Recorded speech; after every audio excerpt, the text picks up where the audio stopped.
hold on 1 second. Ka-dink. And ka-dink. Yay, now we have background noise. Yay. Hello, good evening. Hello. Oh, fishing away.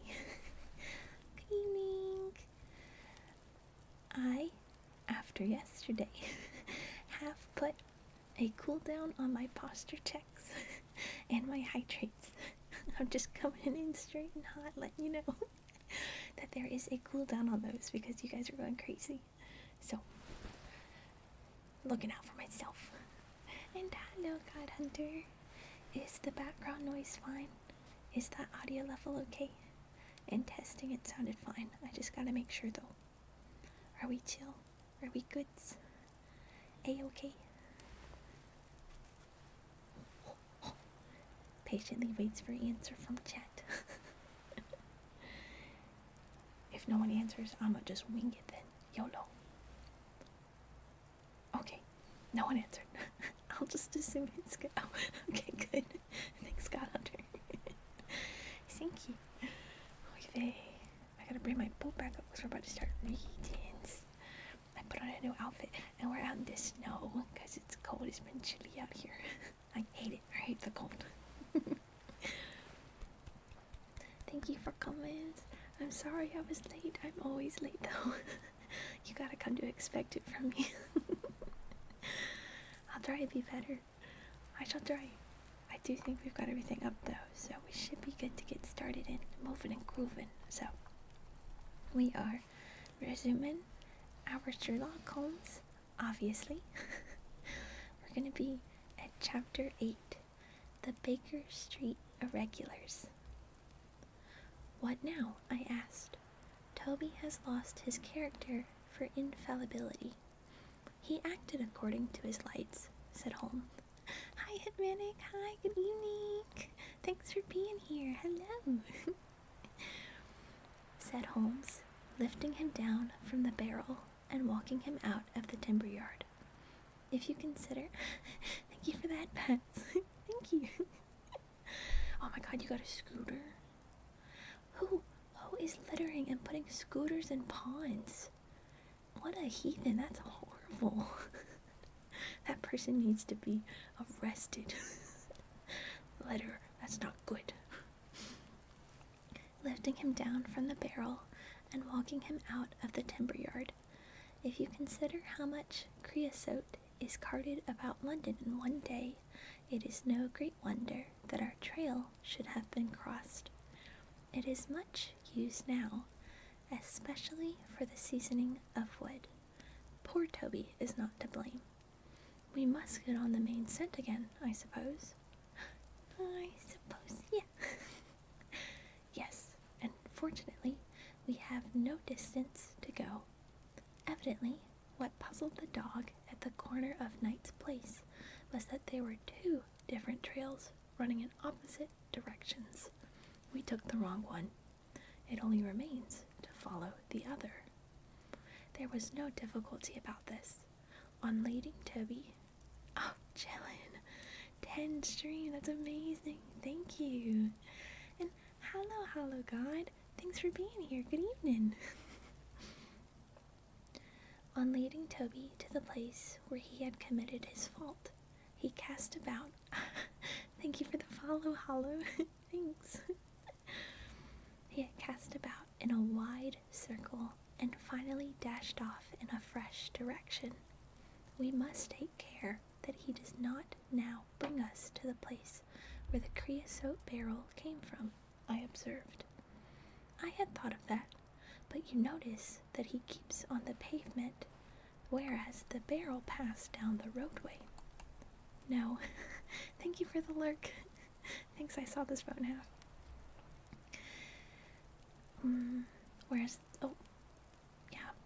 I had thought of that, but you notice that he keeps on the pavement, whereas the barrel passed down the roadway. No, we are on the true scent now. It tended down towards the riverside, running through Belmont Place and Princess Street. At the end of Broad Street, it ran straight down into the water's edge, where there was a small wooden wharf. Toby led us to the very edge of this, and there stood, whining, looking out on the dark current beyond. "We are out of luck," said Holmes. "They have taken to a boat here." Several small punts and skiffs were lying about in the water and on the edge of the wharf. We took Toby round to each in turn, but, though he sniffed earnestly, he made no sign. Close to the rude landing stage was a small brick house with a wooden placard slung out through the second window. Mordecai Smith was printed across it in large letters, and underneath, "Boats to hire by the hour or day."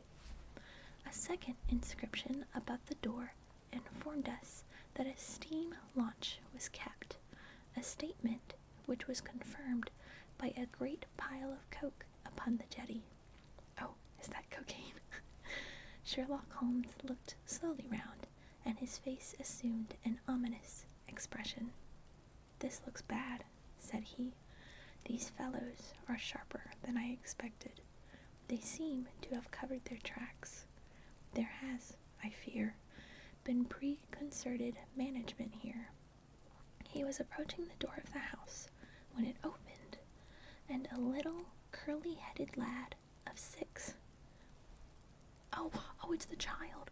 Oh, it's the child that helped him rob the place. Oh, wait, came running about, followed by a stoutish, thank you for the headpats, thank you, followed by a stoutish, red-faced woman with a large sponge in her hand. "You come back and be washed, Jack," she shouted. "Come back, you young imp, for if your father comes home and finds you like that, he'll let us hear of it." "Dear little chap," said Holmes strategically. "What a rosy-cheeked young rascal. Now, Jack, is there anything you would like?"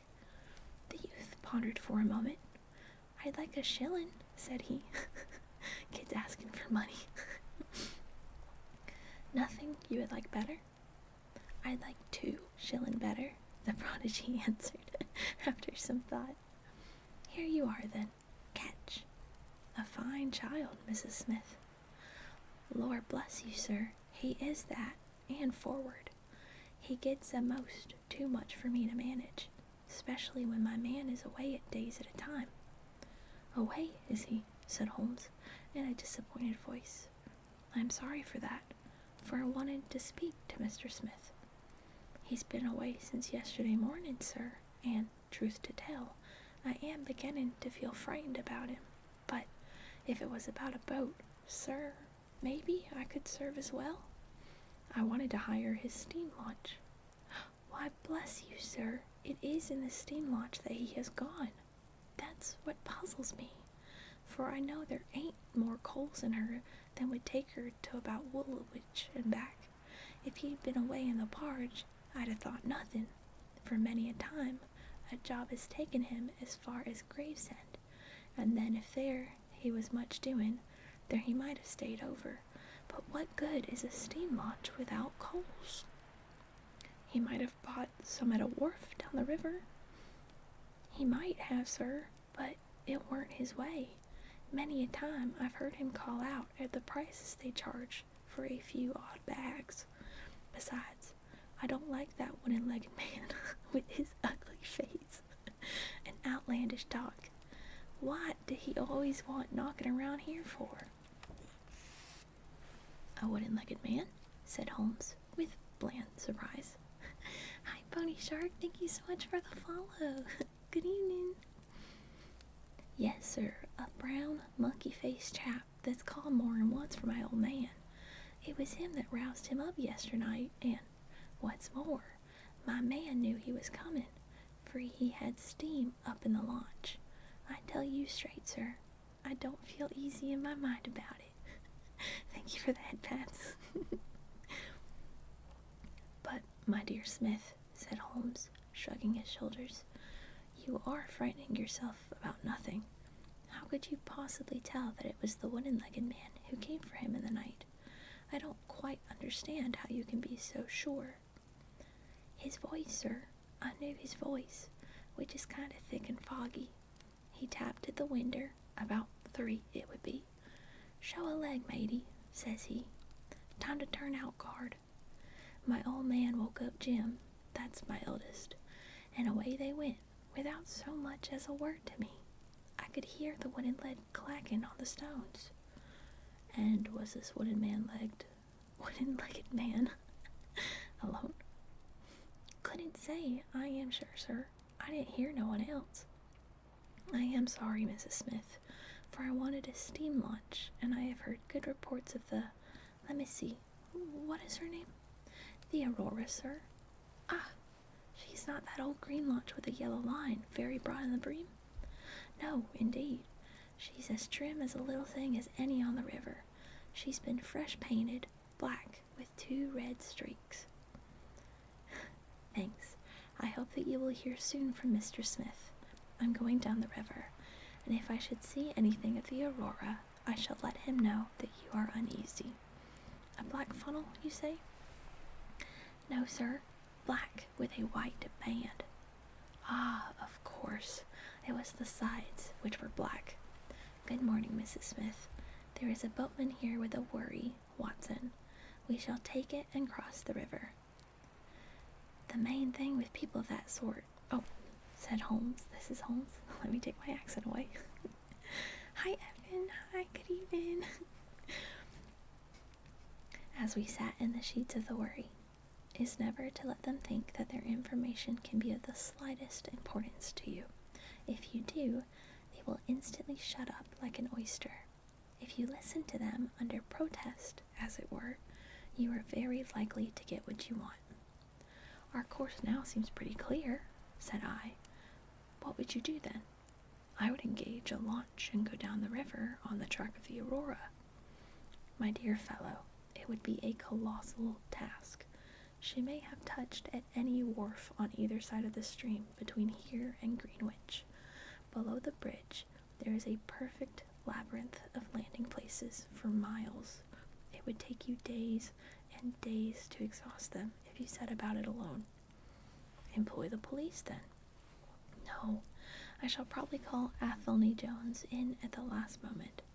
He's not a bad fellow, and I should not like to do anything which would injure him professionally. But I have a fancy for working it out myself, now that we have gone so far. Could we advertise, then, asking for information from wharfingers? Worse and worse. Our men would know that the chase was hot at their heels, and they would be off out of the country. As it is, they are likely enough to leave, but as long as they think they are perfectly safe, they will be in no hurry. Jones's energy will be of use to us there, for his view of the case is sure to push itself into the daily press, and the runaways will think that everyone is off on the wrong scent. What are we to do then? I asked, as we landed near Millbank Penitentiary. Take this hansom, drive home, have some breakfast, and get an hour's sleep. It is quite on the cards that we may be afoot tonight again. Stop at a telegraph office. Cabby!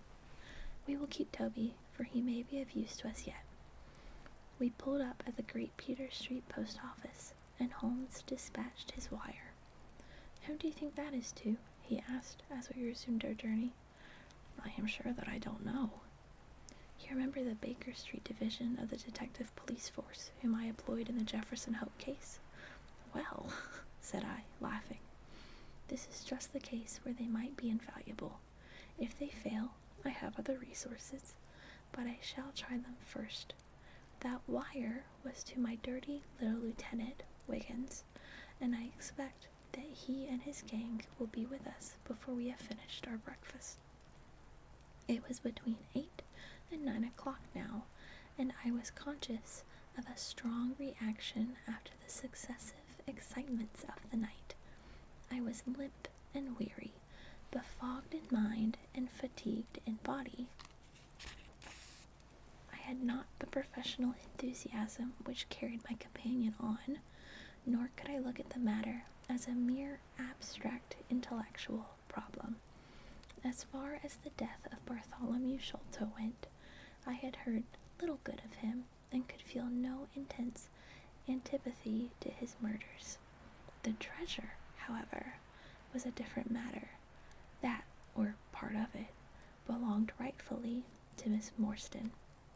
While there was a chance of recovering it, I was ready to devote my life to the one object. True, if I found it, it would probably put her forever beyond my reach. Yet, it would be a petty and selfish love which would be influenced by such a thought as that. If Holmes could work to find the criminals, I had a tenfold stronger reason to urge me on to find the treasure. A bath at Baker Street and a complete change freshened me up wonderfully. When I came down to our room, I found the breakfast laid and Holmes pouring out the coffee. "Here it is," said he, laughing, and pointing to an open newspaper. "The energetic Jones and the ubiquitous reporter have fixed it up between them, but you have had enough of the case. Better have your ham and eggs first." I took the paper from him and read the short notice, which was headed, "Mysterious Business at Upper Norwood." "About 12 o'clock last night," said the Standard. "Mr. Bartholomew Sholto of Pondicherry Lodge, Upper Norwood, was found dead in his room under circumstances which point to foul play. As far as we can learn, no actual traces of violence were found upon Mr. Sholto's person, but a valuable collection of Indian gems, which the deceased gentleman had inherited from his father, has been carried off. The discovery was first made by Mr. Sherlock Holmes and Dr. Watson, who had called at the house which Mr. Thaddeus Sholto, brother of the deceased. By a singular piece of good fortune, Mr. Athelney Jones, the well-known member of the detective police force, happened to be at the Norwood police station and was on the ground within half an hour of the first alarm. This dude is literally out here praising himself in the newspaper. What a selfish man. Crazy. His trained and experienced faculties were at once yeah, keep it going, fish, fish, fish. Were at once directed towards the detection of the criminals, with the gratifying result that the brother, Thaddeus Sholto, has already been arrested, together with the housekeeper, Mrs. Burnstone, an Indian butler named Lal Rao, and a porter, or gatekeeper, named Mick Murdo. It is quite certain that the thief, or thieves, were well acquainted with the house, for Mr. Jones's well-known technical knowledge and his powers of minute observation have enabled him to prove conclusively that the miscreants could not have entered by the door or by the window, but must have made their way across the roof of the building, and so through a trap-door into a room which communicated with that in which the body was found. This fact, which has been very clearly made out, proves conclusively that it was no mere haphazard burglary. The prompt and energetic action of the officers of the law shows the great advantage of the presence on such occasions of a single vigorous and masterful mind. We cannot but think that it supplies an argument to those who would wish to see our detectives more decentralized and so brought into closer and more effective touch with the cases which it is their duty to investigate. "Isn't it gorgeous?" said Holmes, grinning over his coffee cup. "What do you think of it?" "I think that we have had..." "Hi, Crystalline. Thank you so much for following. Good evening." "I think that we have had a close shave ourselves of being arrested for the crime." "So do I. I wouldn't answer for our safety now if he should happen to have another of his attacks of energy." At this moment there was a loud ring at the bell, and I could hear Mrs. Hudson, our landlady, raising her voice in a wail of expostulation and dismay. Big word. Also, everybody, my ads are starting soon, so you might want to turn your volume down. By heaven, Holmes, I said, half rising. I believe that they are really after us. No, it's not quite so bad as that. It is the unofficial... Hi, Crystalline. Hi. It's good so far. Yeah. Thanks for being here. I hope your day was well. It is the unofficial force, the Baker Street Irregulars. Hi, T. Leafeon. Thank you so much for following. Good evening. As he spoke, there came a swift pattering of naked feet upon the stairs, a clatter of high voices, and in rushed a dozen dirty and ragged little street Arabs. There was some show of discipline among them, despite their tumultuous entry, for they instantly drew up in a line and stood facing us with the expectant faces. One of their number, taller and older than the others, stood forward with an air of lounging superiority. Thanks for the head pats, thank you. Superiority, which was very funny and such a disreputable little scarecrow. Got your message, sir, said he, and brought him on sharp. 3 bob and a tanner for tickets. Here you are, said Holmes, producing some silver. In future, they can report to you, Wiggins, and you to me. I cannot have the house invaded in this way.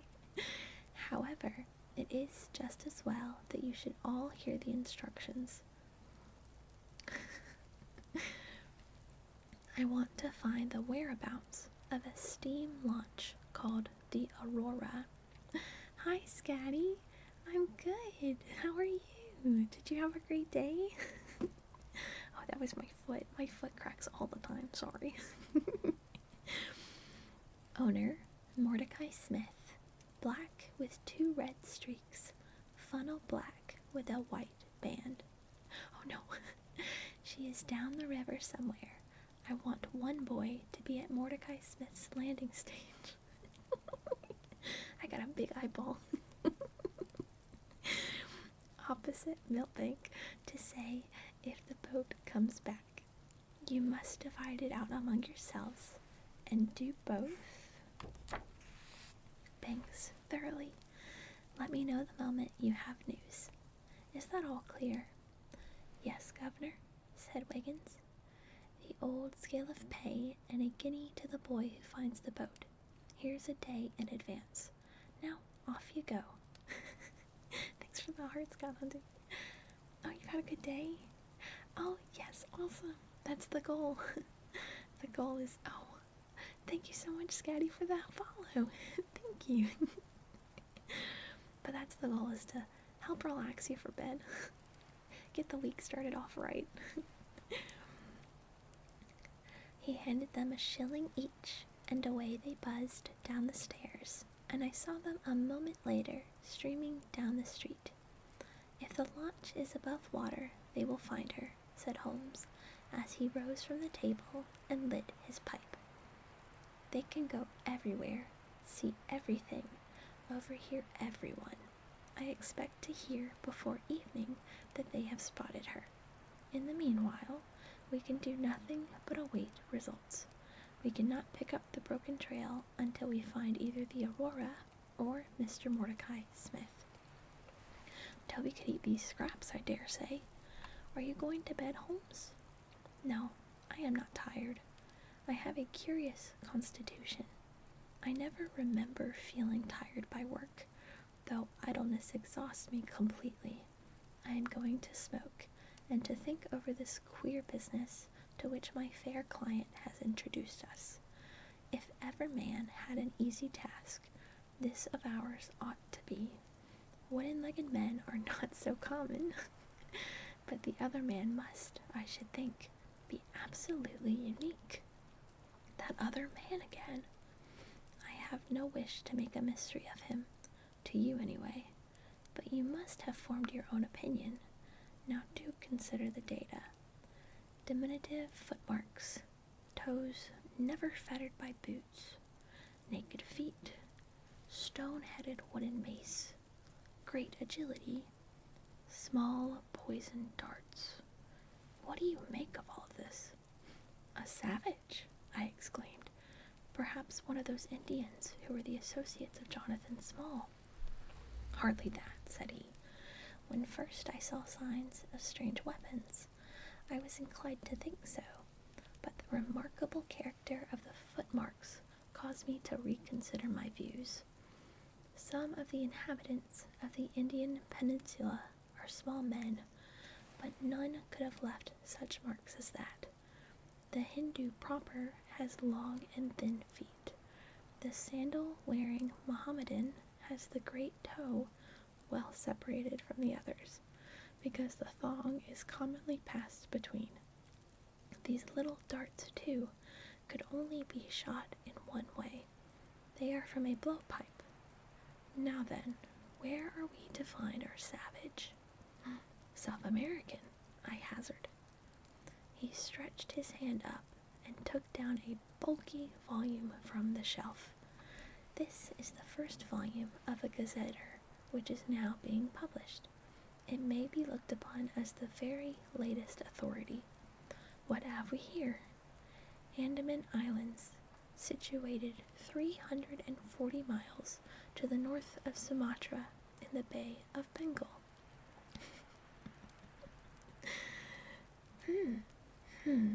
What's all this? Moist climate, coral reefs, sharks, Port Blair, convict barracks, Rutland Island, cottonwoods.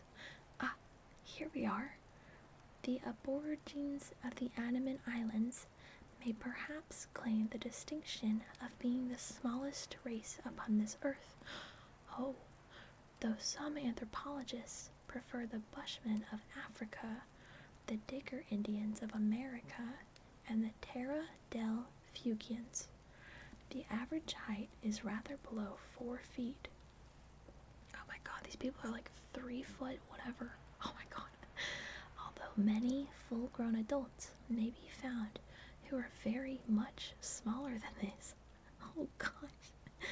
They are a fierce, morose, and intractable people, though capable of forming most devoted friendships when their confidence has once been gained.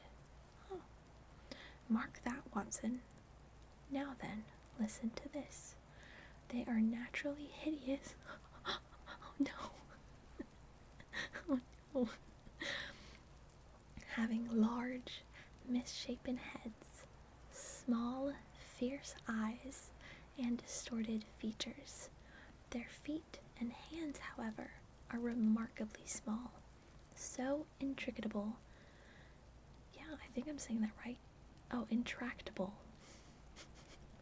Not ictable, actable. So intractable and fierce are they that all the efforts of the British official have failed to win them over in any degree. They have always been a terror to shipwrecked crews, braining the survivors with their stone-headed clubs or shooting them with their poisoned arrows. These massacres are invariably concluded by a cannibal feast. Oh, nice, amiable people, Watson. If this fellow had been left to his own unaided devices, this affair might have taken an even more ghastly turn. I fancy that, even as it is, Jonathan Small would have given a good deal not to have employed him. But how came he to have so singular a companion? Ah, that is more than I can tell. Since, however, we have already determined that Small had come from the Andamans, it is not so very wonderful that this islander should be with him. No doubt we shall know all about it in time. Look here, Watson. You look regularly done. Lie down there on the sofa and see if I can put you to sleep. He took up his violin from the corner, and as I stretched myself out, he began to play some low, dreamy, melodious air, his own, no doubt. Hey Sal, thank you for the lurk. For he had a remarkable gift for improvisation. I have a vague remembrance of his gaunt limbs, his earnest face, and the rise and fall of his bow.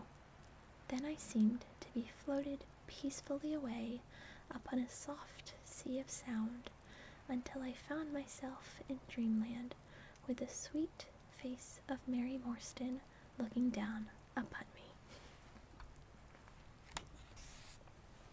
That's the end of that chapter. Gamble 40,000. Do you have that much? Scatty. Do you have 40,000? Oh yeah, you do. Why did it not go through? Try it again. I think there might be a little bit of a cooldown. Try it again. Because you look right. You've got 75,000, so you should be able to. Yay, there you go.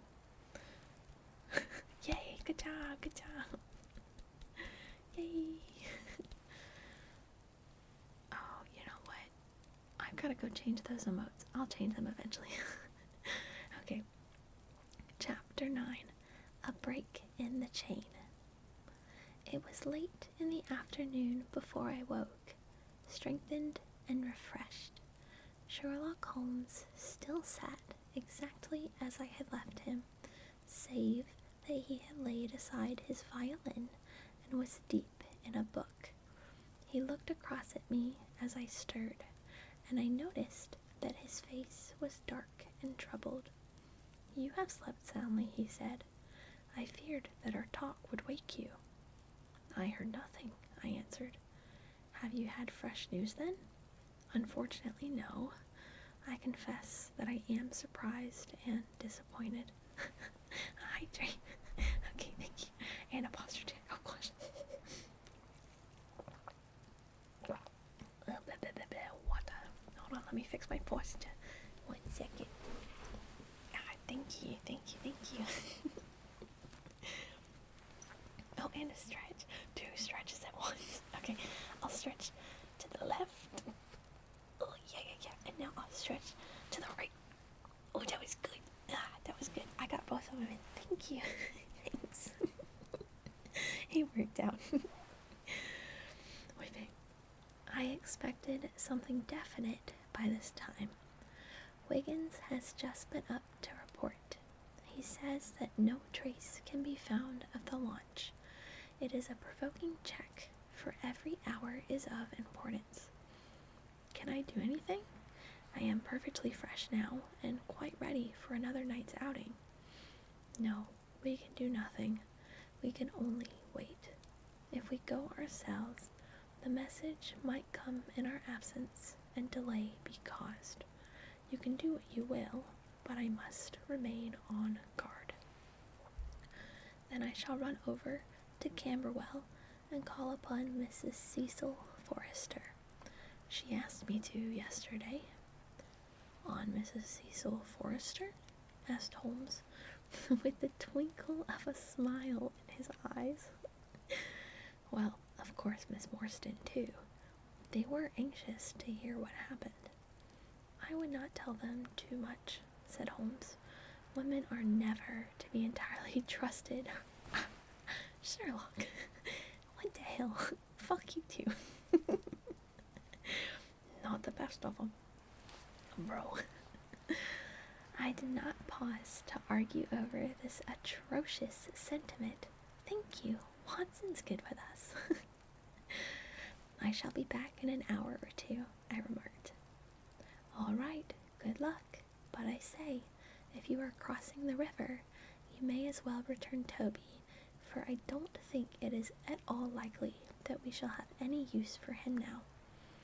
I took our mongrel accordingly and left him, to gather with a half-sovereign at the old naturalist's in Pigeon Lane. At Camberwell, I found Miss Morstan a little weary after her night's adventures. No, it's just a shark. You don't need a tag. Is that not in my... I think it's in my title, is it not? Or is it not in my title? Okay. Hold on, you got me questioning stuff. Hold up. I thought it was in my title. Okay. Hold on, let me look. It is in my title. Just look at my title. Oh no, you died. You were attacked. You were pulled ashore bleeding badly. But the surgery failed. Oh, that sucks. Sorry. Oh, hi, Smudgy. Thank you so much for the follow. Thank you. Okay. I took our mongrel accordingly and left him together with a half-sovereign at the old naturalist in Pinchin Lane. At Camberwell, I found Miss Morstan a little weary after her night's adventures, but very eager to hear the news. Oh, and hi. Welcome in. Oh my god. Hi, Nora Bear. Thank you so much for the raid. And now the dumb Stucky as they raid in. You're crazy. Hi, guys. Hello. Hi, Remnant Fox. Thank you so much for the follow. Hi. A ghost possessed a kiwi. That's crazy. Oh my god, I hope the kiwi's okay. Hi, Sir Harbinger. Thank you so much for the follow. Hi. Nara. Is that how you pronounce it? Also, did you have a... Hitmanic. Did you have a good stream? Hello. And Hitmanic. Oh my gosh, not you bringing them in. That's so nice. Thank you so much for that. Oh, and thank you, IDK, for the gifted sub to them. That's so sweet. Thank you. Hi, everybody. Hi. Nara, did you have a good stream? What were you doing? Were you also doing ASMR? You were. Oh, that's so cool. Do you do trigger ASMR? Oh, Hitmanic is the one that's possessed. Oh, no. I'll have to keep an eye out. Thank you. Hi, Major Tom. Thank you so much for the follow. Thank you. And yes, I am a dog VTuber. I'm a sea pup. I'm an ocean dog. I do ASMR on Monday and Tuesday nights, and then on Thursday nights I do gaming. My ASMR specifically is reading, as you can tell. Hi, Brad. Thank you so much for the follow. Hi, everybody. I'm so happy you're in here. She does book reading too? Are you kidding? Oh my god, I love it. Oh, cute. We've got 2 communities up in here. Let's go. And hi, everybody from Hi, it's Banshee. Hi, guys. With a Banshee, yeah. Oh, that's what Hitman gets. It's funny. Yeah, that's awesome. I would love to check you out afterwards. I feel like ASMR readers aren't that common. You just find a lot of people who are doing triggers. So I love to find fellow readers. Hold on, let me pop you up in here so I can follow you and look you up later. Hold on, I'm gonna find you. There you are. Pop up. Follow, let's go. Okay. I'll be able to check you out later. Thank you so much again for the raid. Thank you. We're currently reading the very second Sherlock Holmes book. So we are about halfway through it. I'm excited. Oh, where am I at? Gwashi. Oh, hi Cryptum. Thank you so much for the follow. Okay. Mrs. Forrester, too, was full of curiosity. I told them, oh my word. Sober. Thank you so much for the bits. Thank you. OMG and IDK, thank you for the bits too. Yes, I am dogfish hybrid. You see my little fins, my little wop. It's so fun. Okay, Lord, I'll see you when you're back. Nara, what are you? I presume you're also a VTuber, right? I didn't get to really look at it. Hi, Techo. Thank you so much for the follow. Good evening. You're a teddy bear. Oh my god. I love that. I love that. That sounds so cute. A teddy bear. Oh, that is so cute. So soft and squishy. Nara bear, narrator. That's smart. That's fair. Oh, thank you for the headbands. But that's smart. I like that play on your name. That's cute. That's awesome. I am definitely gonna have to look at you and see your vibe. I love it. I love finding a fellow reader. Let's go. Let's go. Readers unite. I told them all that we had done, suppressing, however, the more dreadful parts of the tragedy. Thus, although I spoke of Mr. Sholto's death, I said nothing of the exact manner and method of it. With all my omissions, however, there was enough to startle and amaze them. "It is a romance," cried Miss Forrester.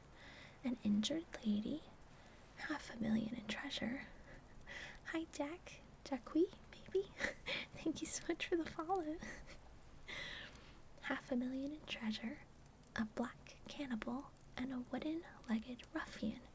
They take the place of the conventional dragon or wicked earl. And 2 knight-errants to the rescue, added Miss Morstan, with a bright glance at me. Why, Mary, your fortune depends. Thank you for the headbands. Your fortune depends on the issue of the search. I don't think that you are nearly excited enough. Just imagine what it must be to be so rich and to have the world at your feet. It sent a little thrill of joy to my heart to notice that she showed no signs of elation at the prospect. On the contrary, she gave a toss of her proud head as though the matter were one in which she took small interest. "It is for Mr. Thaddeus Sholto that I am anxious," she said. "Nothing else is of any consequence, but I think that he has behaved most kindly and honorably throughout. It is our duty to clear him of this dreadful and unfounded charge." It was evening before I left Camberwell, and quite dark by the time that I reached home. My companion's book and pipe lay by his chair, but he had disappeared. I looked about in the hope of seeing a note, but there was none. "I suppose that Mr. Sherlock Holmes has gone out," I said to Mrs. Hudson. Hi, Pizza Man. Thank you so much for the follow. I said to Miss Hudson as she came up to lower the blinds. "No, sir. He has gone to his room, sir." "Do you know, sir?" sinking her voice into an impressive whisper. "I am afraid for his health." "Why so, Mrs. Hudson?" "Well, he's that strange, sir. After you was gone, he walked and he walked up and down and up and down until I was weary of the sound of his footstep. Then I heard him talking to himself and muttering. Every time the bell rang, out he came on the stairhead with, 'What is that, Mrs. Hudson?' And now he was slammed off to his room, but I can hear him walking away the same as ever. Oh, Hitmanic. No, you died. That sucks. Sorry, buddy. That's rough. I hope he's not going to be ill, sir. I ventured to say something to him about cooling medicine, but he turned on me, sir, with such a look that I don't know how ever I got out of the room. Oh, Benzo, you smell pretty good today. Good shit. I don't think that you have any cause to be uneasy, Mrs. Hudson, I answered. I have seen him like this before. He has some small matter upon his mind which makes him restless. I tried to speak lightly to our worthy landlady, but I was myself somewhat uneasy when through the long night I still, from time to time, heard the dull sound of his tread, and knew how his keen spirit was chafing against this involuntary inaction. 94% chance, that's pretty high.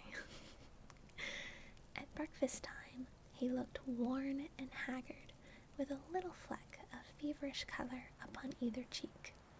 You are knocking yourself up, old man. Oh, also, I just realized. IDK, you gifted a sub. Did you do this last time and I didn't put you on the crew manifest? I had to put you up here. Hold the phone. Hold the phone. Hold the phone. I got this. Hold on. I'm gonna mute so you don't have to hear my little typies.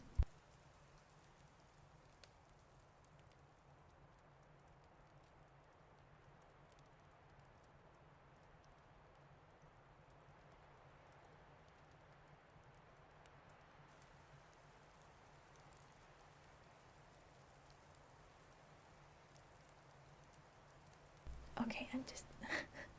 Hi, Frisbee. Thank you so much for the follow. I'm just gonna make sure I spelled this right. You have a lowercase I instead of a capital one because I don't know. Yes, that looks right. Okay. We're gonna put you on up here. How's it look? Yes, perfect, perfect. Yay, on my crew manifest. Hi, Tuna. What is that, a mole? That's a funny one. Okay, I feel good. We updated the crew manifest. We're good. Thank you again for the sub, IDK. Many thanks. Okay. I can't recall if I read this line, so I'm just gonna read it again in case. At breakfast time, he looked worn and haggard, with a little fleck of feverish color upon either cheek. You're knocking yourself up, old man, I remarked. I heard you marching about in the night. No, I could not sleep, he answered. Chuma, 7 stream, that's awesome, thank you. That's so cool, thanks for being here so often. This infernal problem is consuming me. It is too much to be balked by so petty an obstacle when all else had been overcome.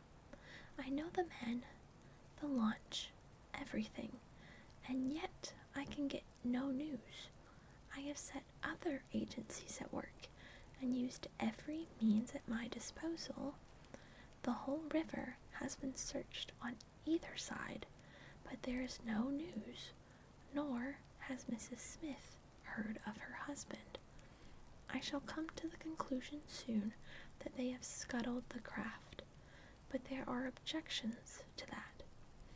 Or that Mrs. Smith has put us on a wrong scent? No, I think that may be dismissed. I had inquiries made, and there is a launch of that description. Could it have gone up the river? I have considered that possibility too, and there is a search party who will work up as far as Richmond. If no news comes today, I shall start off myself tomorrow and go for the men rather than the boat. But surely we shall hear something. We did not, however. Not a word came to us either from Wiggins or from the other agencies. There were articles in most of the papers upon the Norwood tragedy. They all appeared to be rather hostile to the unfortunate Thaddeus Sholto. No fresh details were to be found, however, in any of them, save that an inquest was to be held upon the following day.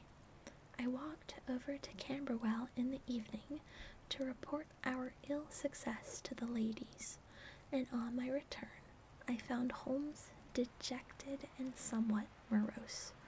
He would hardly reply to my questions, and busied himself all evening in an abstruse chemical analysis which involved much heating of retorts and distilling of vapors, ending at last in a smell which fairly drove me out of the apartment.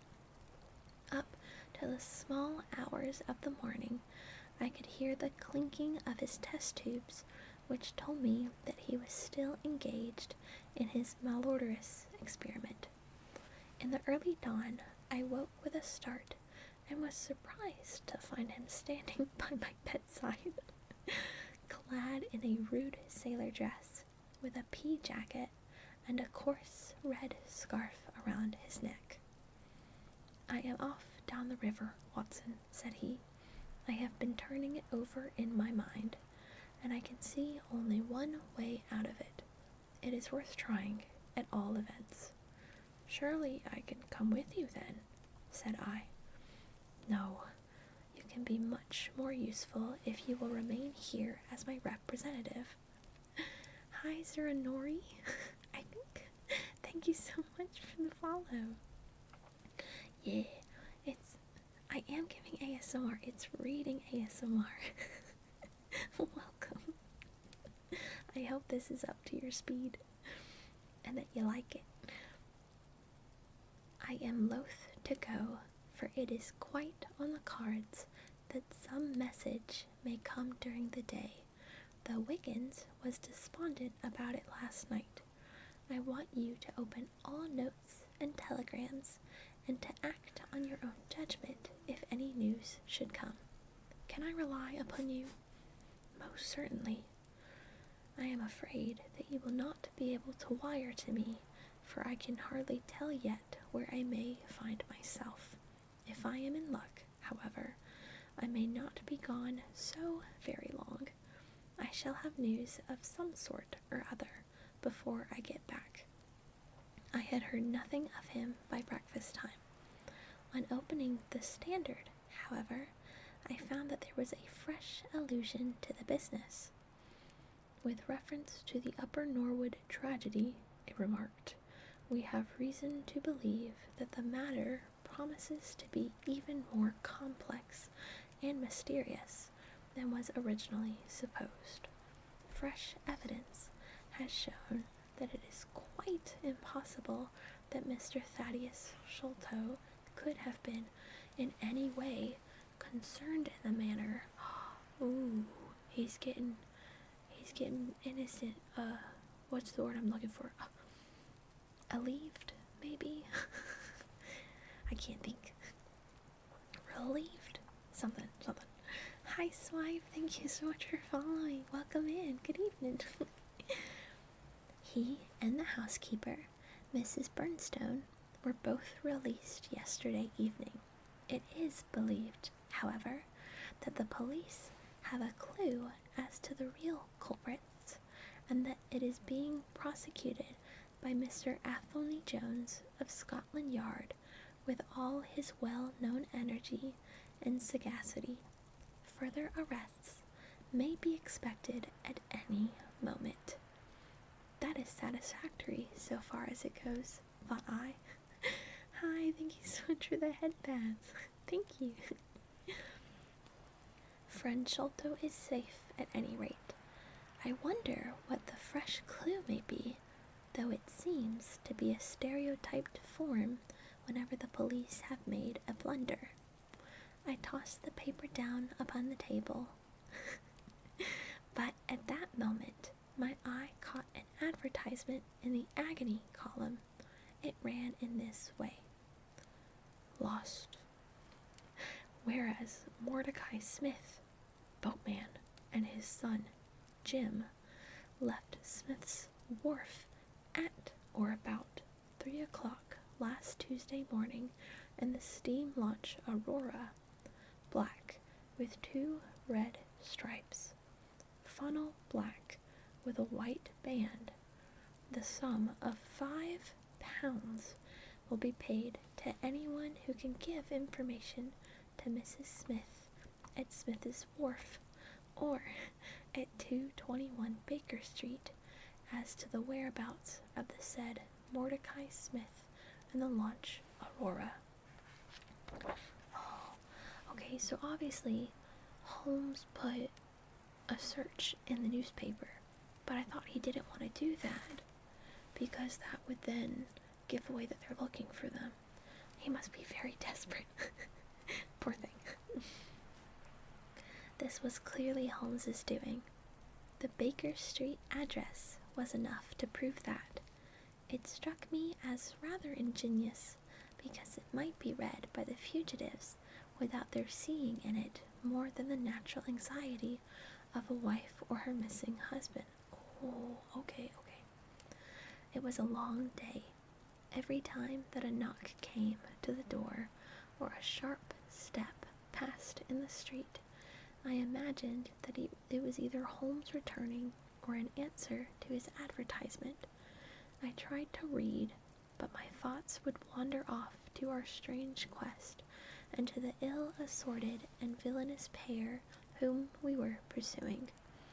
Could there be, I wondered, some radical flaw in my companion's reasoning? Might he be suffering from some huge self-deception? Was it not possible that his nimble and speculative mind had built up this wild theory upon faulty premises? I had never known him to be wrong, and yet the keenest reasoner may occasionally be deceived. He was likely, I thought, to fall into error through the over-refinement of his logic, his preference for a subtle and bizarre explanation when a plainer and more commonplace one lay ready to his hand. Yet, on the other hand, I had myself seen the evidence, and I had heard the reasons for his deductions. When I looked back on the long chain of curious circumstances, many of them trivial in themselves, but all tending in the same direction, I could not disguise myself that even if Holmes's explanation were incorrect, the true theory must be equally outré and startling. At 3 o'clock in the afternoon, there was a loud peal at the bell, an authoritative voice in the hall, and, to my surprise, no less a person than Mr. Athelney Jones was shown up to me. Very different was he, however, from the brusque and masterful professor of common sense who had taken over the case so confidently at Upper Norwood. His expression was downcast, and his bearing meek and even apologetic. "Good day, sir, good day," said he. "Mr. Sherlock Holmes is out, I understand?" "Yes, and I cannot be sure when he will be back, but perhaps you would care to wait. Take that chair and try one of the cigars." "Thank you, I don't mind if I do," said he, mopping his face with a red bandana handkerchief. "And a whiskey and soda?" "Well, half a glass. It is very hot for the time of year, and I have had a good deal."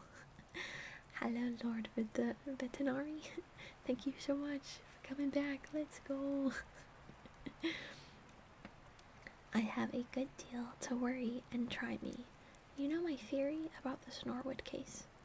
"I remember that you expressed one." "Well, I have been obliged to reconsider it. I had my net drawn tightly around Mr. Sholto, sir. When pop, he went through a hole in the middle of it. He was able to prove an alibi which could not be shaken. From the time that he left his brother's room, he was never out of sight of someone or other. So it could not be he who climbed over roofs and through trapdoors. It's a very dark case, and my professional credit is at stake. I should be very glad of a little assistance." "We all need help sometimes," said I. "Your friend, Mr. Sherlock Holmes, is a wonderful man, sir," said he, in a husky and confidential voice. "He's a man who is not to be beat. I have known that young men go into good many cases, but I never saw the case yet that he could not throw a light upon.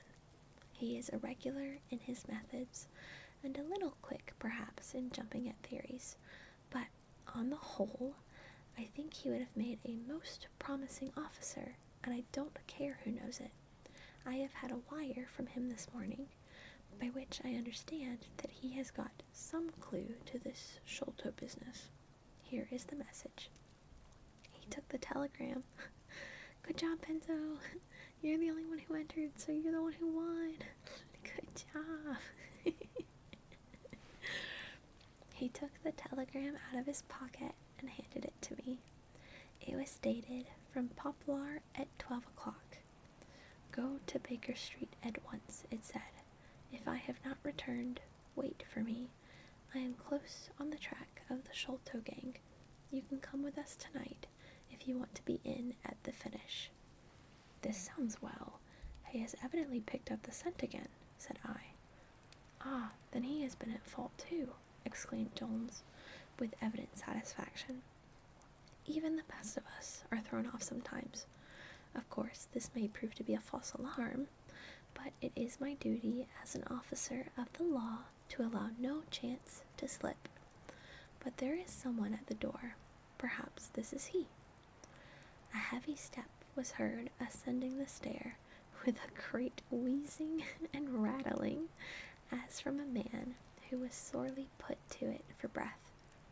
Once or twice he stopped, as though the climb were too much for him, but at last, for God and country, you got it, you did it, yes, that's awesome, good stuff. His appearance, once or twice he stopped, as though the climb were too much for him, but at last he made his way to our door and entered. His appearance corresponded to the sounds which we had heard. He was an aged man, clad in seafaring garb. Oh God, that skin. With an old pea jacket buttoned up to his throat. U.S., U.S., U.S. His back was bowed and his knees were shaky, and his breathing was painfully asthmatic. As he leaned upon a thick oaken cudgel, his shoulders heaved in an effort to draw the air into his lungs. He had a colored scarf round his chin, and I could see little of his face, save a pair of keen, dark eyes, overhung by bushy white brows and long gray. Oh, I keep saying it. If you do it again, I'll try and make a funny face. I'll try and extend myself. I'll try and go all the way on the left and then give me long eyeballs. Oh, okay. All the way over here. Oh no, I didn't do it in time. Gosh darn it. Darn delay. You know what? I'm not gonna have that. I'm gonna do it myself. Screw that. Grumble, grumble, grumble, grumble, grumble. Hold on, I got you. All the way to the left. All the way to the left. Oh, we got two skins. Okay, no, it's just mine.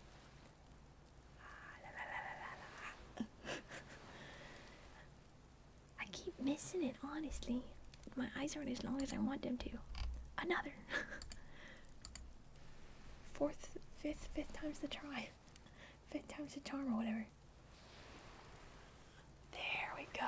That's much better. What the heck was that? Stupid. Oh gosh. Oh, okay. Not the last dandelion, Sid. Oh wait, that's so smart. Wait, okay, hold on. Okay.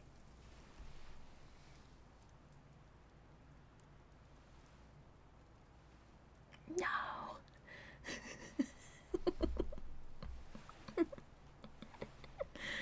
This is fun to play around with. You can have some funky ones. How do I... Hi, Dark Spectre. Yeah, my eyes. I'll get that. Thank you for the follow, Dark. I'll do it again. Hold on, I got it. My eyes, not my head. Okay.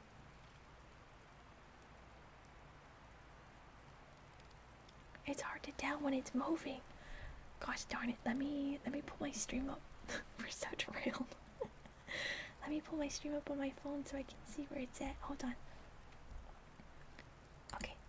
Last one by me.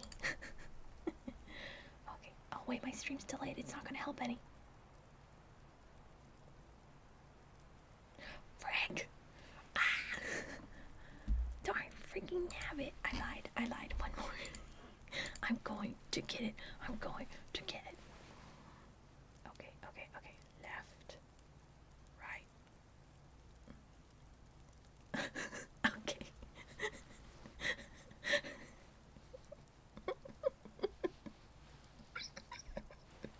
I think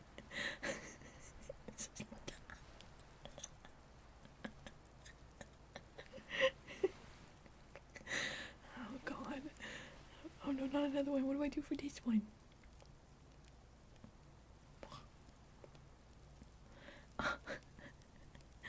Stop, be more responsive, model. Sick. Oh, oh my word. Okay, I've got to get back to reading. Oh, Jesus Christ. Okay. As he leaned upon a thick oaken cudgel. Thank you for the disguise. Wait, do it now. I don't know how I can. The disguise doesn't move with my face very much. That's the issue. Oh, it's so funny. Oh, gosh. Okay. Yeah, I'll try and do the eye thing. Yeah. There you go. Perfect. Stupid. As he leaned upon a thick oaken cudgel, his shoulders heaved. Sorry. His shoulders heaved in the effort to draw the air into his lungs.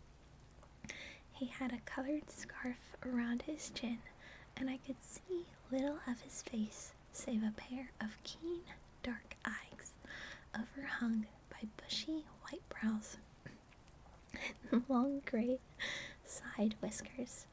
Although he gave me the impression of a respectable master mariner who had fallen into years and poverty.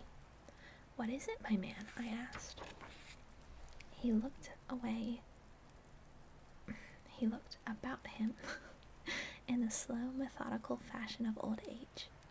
"Is Mr. Sherlock Holmes here?" said he. "No, but I am acting for him. You can tell me any message you have for him." "It was to him himself I was to tell it," said he. "But I tell you that I am acting for him. Was it about Mordecai Smith's boat?" "Yes, I knows well where it is, and I know where the men he is after are. And I know where the treasure is. I know all about it." "Then tell me, and I shall let him know." "It was to him I was to tell it," he repeated, with the petulant obstinacy of a very old man. "Well, you must wait for him." No, I ain't going to lose a whole day to please no one. If Mr. Holmes ain't here, then Mr. Holmes must find it all out for himself. I don't care about the look of either of you, and I won't tell a word." He shuffled towards the door, but Athelney Jones got in front of him. "Wait a bit, my friend," said he. "You have important information, and you must not walk off. We shall keep you, whether you like it or not, until our friend returns." The little old man made a little run towards the door, but as Athelney Jones put his broad back up against it, he recognized the uselessness of resistance. "Pretty sort of treatment is this," he cried, stamping his stick. "I come here to see a gentleman." Thank you for the work. For the lurk. I read the JRN Will. I said work. Thank you for the lurk. "I came here to see a gentleman, and you two, who I never saw in my life, seize me and treat me in this fashion." "You will be none the worse," I said. "We shall recompense you for the loss of your time. Sit over here on the sofa, and you will not have to wait long." He came across, sullenly enough, and seated himself with his face resting on his hands. Jones and I resumed our cigars and our talk. Suddenly, however, Holmes's voice— oh, you lost it all, that sucks. Holmes's voice broke in upon us. "I think that you might offer me a cigar too," he said. We both started in our chairs. There was Holmes, sitting close to us with an air of quiet amusement. "Holmes," I exclaimed, "you're here. But where's the old man?" "Here is the old man," said he, holding out a heap of white hair. "Oh, here he is. Wig, whiskers, eyebrows and all." I thought my disguise was pretty good, but I hardly expected that it would stand the test. Now Holmes is throwing in a disguise. I gotta get that. I gotta go find me a white wig, some whiskers, some different eyebrows, and then you guys will never know it's me. "Ah, you rogue," cried Jones, highly delighted. "You would have made an actor, and a rare one. You had the proper workhouse cough, and those weak legs of yours are worth £10 a week. I thought I knew the glint of your eye, though. You didn't get away from us so easily, you see." "I have been working in that get-up all day," said he, lighting his cigar. "You see, a good many of the criminal classes began to know me, especially since our friend here took to publishing some of my cases." Oh, that's Watson's. Oops. "So I can only go on the warpath." Hi, Frisbee, thank you so much for the lurk. "On the warpath under some simple disguise like this. You got my wire?" "Yes, that was what brought me here." "How has your case prospered?" "It has all come to nothing. I have had to release 2 of my prisoners, and there is no evidence against the other 2. Never mind, we shall give you 2 others in the place of them, but you must put yourself under my orders. You are welcome to all the official credit, but you must act on the line that I point out. Is that agreed?" "Entirely, if you will help me to the men." "Well then, in the first place I shall want a fast police boat, a steam launch, to be at the Westminster Stairs at 7 o'clock. That is easily managed. There is always one about there, but I can step across the road and telephone to make sure. Then I shall want 2 staunch men." Hi, Aviation, thank you so much for the alert. 2 staunch men in case of resistance. There will be 2 or 3 in the boat. What else? When we secure the men, we shall get the treasure. I think that it would be a pleasure to my friend here to take the box round to the young lady to whom half of it rightfully belongs. Let her be the first to open it. Eh, Watson? "It would be a great pleasure to me." "Rather an irregular proceeding," said Jones, shaking his head. "However, the whole thing is irregular, and I suppose we must wink at it. The treasure must afterwards be handed over to the authorities until the official investigation." "Certainly, that is easily managed. One other point. I should much like to have a few details about this matter from the lips of Jonathan Small himself. You know I like to work the detail of my cases out." "There is no objection to having an unofficial interview with him, either here in my rooms or elsewhere, as long as he is efficiently guarded." "Well, you are master of the situation. I have had no proof yet of the existence of this Jonathan Small. However, if you can catch him, I don't see how I can refuse you an interview with him." "That is understood, then?"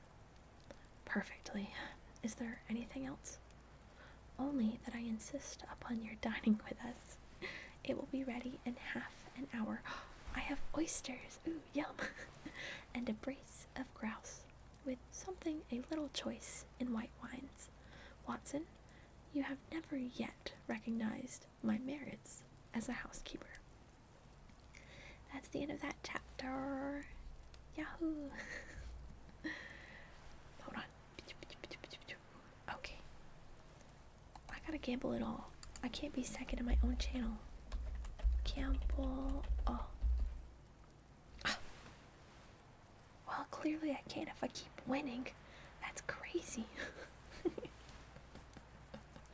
Okay. No, I'm still second. Nothing changed. You've given so much to Faye. That Faye is way up there. Chapter 10. The End of the Islander. Our meal was a merry one. Holmes cowed.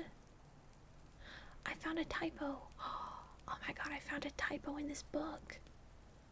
Oh my god, hire me as an editor. Holmes could. They missing the L. They are missing the L. I just freaking spoke improperly grammar. That's crazy. They are missing the L. Our meal was a merry one. Holmes could talk exceedingly well when he chose, and that night he did choose. He appeared to be in a state of nervous exultation. I have never known him so brilliant. He spoke on a quick succession of subjects, on miracle plays, on medieval pottery, on Stradivarius violins, on the Buddhism of Ceylon, and on the warships of the future, handling each as though he had made a special study of it. His bright humor marked the reaction from his black depression of the preceding days. Athelney Jones proved to be a sociable soul in his hours of relaxation, and faced his dinner with the air of a bon vivant. For myself, I felt elated at the thought that we were nearing the end of our task, and I caught something of Holmes's gaiety. None of us alluded, during dinner, to the cause which had brought us together. When the cloth was cleared, Holmes glanced. Is it a bad thing? You're the one here in my stream. I hope it's okay that you're listening to Sherlock.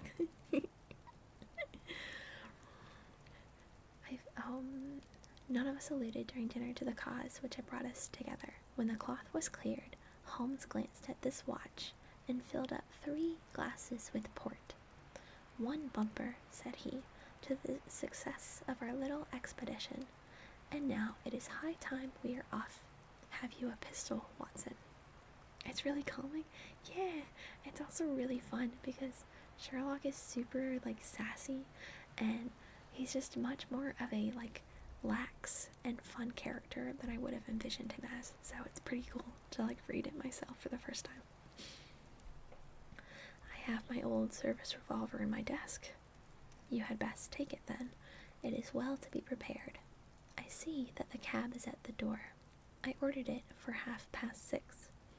It was a little past 7 before we reached the Westminster Wharf and found our launch awaiting us. Holmes eyed it critically. Is there anything to mark it as a police boat? Yes, that green lamp at the side. Then take it off. It is bedtime stories. Yes, welcome in. Let's go. Oh, hi, Isaac. Thank you so much for the follow. Thank you. Good evening. The small change was made. We stepped on board, and the ropes were cast off. Jones, Holmes, and I sat in the stern. There was one man at the rudder, one to tend the engines, and 2 burly police inspectors forward. Where to? Asked Jones. To the tower. Tell them to stop opposite of Jacobson's yard. Our craft was evidently a very fast one. We shot past the long lines of loaded barges as though they were stationary. Holmes smiled with satisfaction as we overhauled a river steamer and left her behind us. We ought to be able to catch anything on the river, he said. Well, hardly that, but there are not many launches to beat us. We shall have to catch the Aurora, and she has a name for being a clipper. I will tell you how the land lies, Watson. You recollect how annoyed I was at being balked by so small a thing? Yes. Well, I gave my mind a thorough rest by plunging into a chemical analysis. One of our greatest statesmen has said that a change of work is the best rest. So it is. When I had succeeded... Philip! Philip! Hi, guys! Welcome in! Good evening! Hi. Hi, Gigi. Thank you so much for the follow. And hi, Romanix. Thank you so much for the follow as well. Hi, Bailey. You can't just say gamble all without the exclamation point, you silly. Bailey, how was your stream? I was in there on my phone to help give you a little view. I couldn't listen to you, obviously, but I was there, I was watching. And hi, Kiptology, maybe? Thank you so much for the follow. Gamble all. Oh no, you lost all your seaweed instantly. That's crazy. Thank you for the headpads. It's okay. It's okay. Gambling for the win. Let's go. To everyone new over with me with Valeth, I am an ocean dog, or a sea puppy, if you will. I do ASMR on Monday and Tuesday nights, and then I do gaming on Thursdays. So, welcome in. It is a healthy habit, that's right. Hi, bad boy. Thank you so much for the follow. And also, Valeth, you rated at an interesting time because we got ads going on. So sad. They come in right when they get hit with an ad. That's rough. Well, they'll be back in 3 minutes. Thank you again, though, Valeth. That's rough. Enjoy your ad, everybody. Hi, pretend I don't exist. Welcome in. I know, ads, so sad. Hold on, let me just tell everybody. Sorry for the ads. Get some water and a stretch in. Smiley face. Okay, there we go. They have 2 minutes left. Well, that's unfortunate. Okay.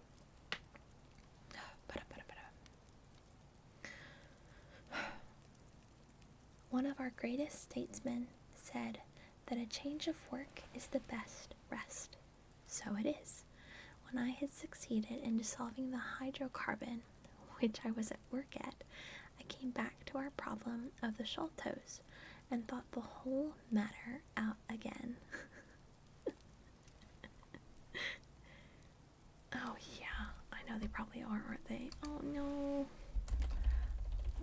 Oh, the ads are loud for them. That sucks. That sucks so bad. My boys had been up the river and down the river without result. The launch was not at any landing stage or wharf, nor had it returned. Yet it could hardly have been scuttled to hide their traces, though that always remained as a possible hypothesis if all else failed. I knew this man Small had a certain degree of low cunning. I could do a day. Thank you for the follow. I think you're in an ad. So you're not hearing me say this, but still, thank you. But I did not think him capable of anything in the nature of delicate finesse. That is usually a product of higher education. I then reflected that since he had certainly been in London some time, as we had evidence that the maintained a continual watch over Pondicherry Lodge, he could hardly leave at a moment's notice, but would need some little time, if it were only a day, to arrange his affairs. That was the balance of probability, at any rate. It seems to me to be a little weak, said I. It is more probable that he had arranged his affairs before ever he set out upon his expedition. Hi guys, welcome back from the from the ad. You guys need a raffle? Hold on.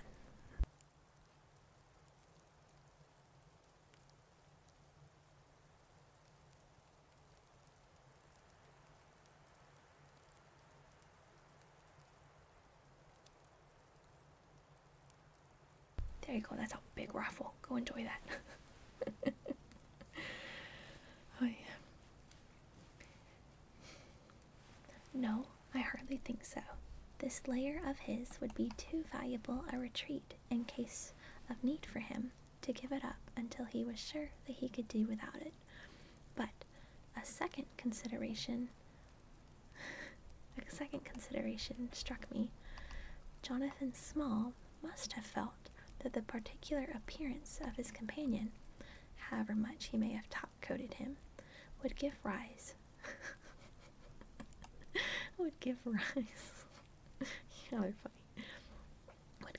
to gossip, and probably be associated with this Norwood tragedy.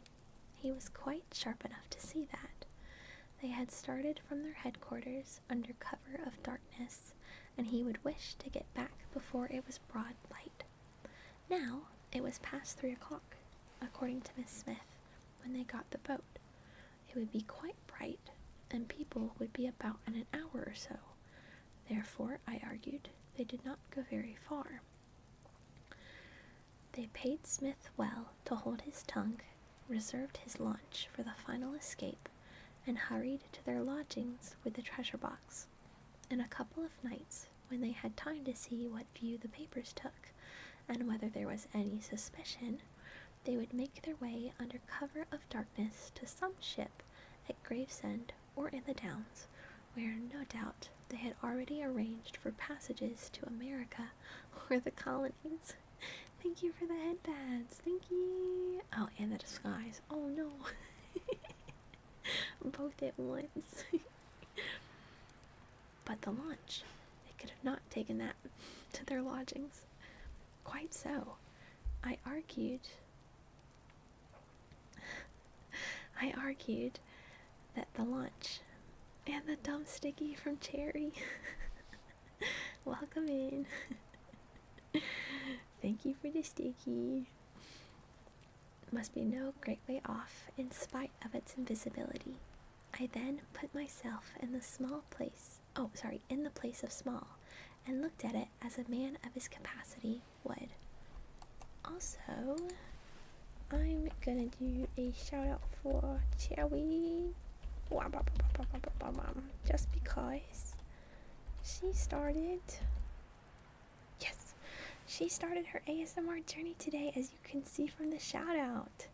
Yahoo! Oh, look at me, I'm a writer for Bailiff. That's funny. Yeah, Cherry, you started ASMR. We gotta get some people over there. Yahoo, yahoo, yahoo.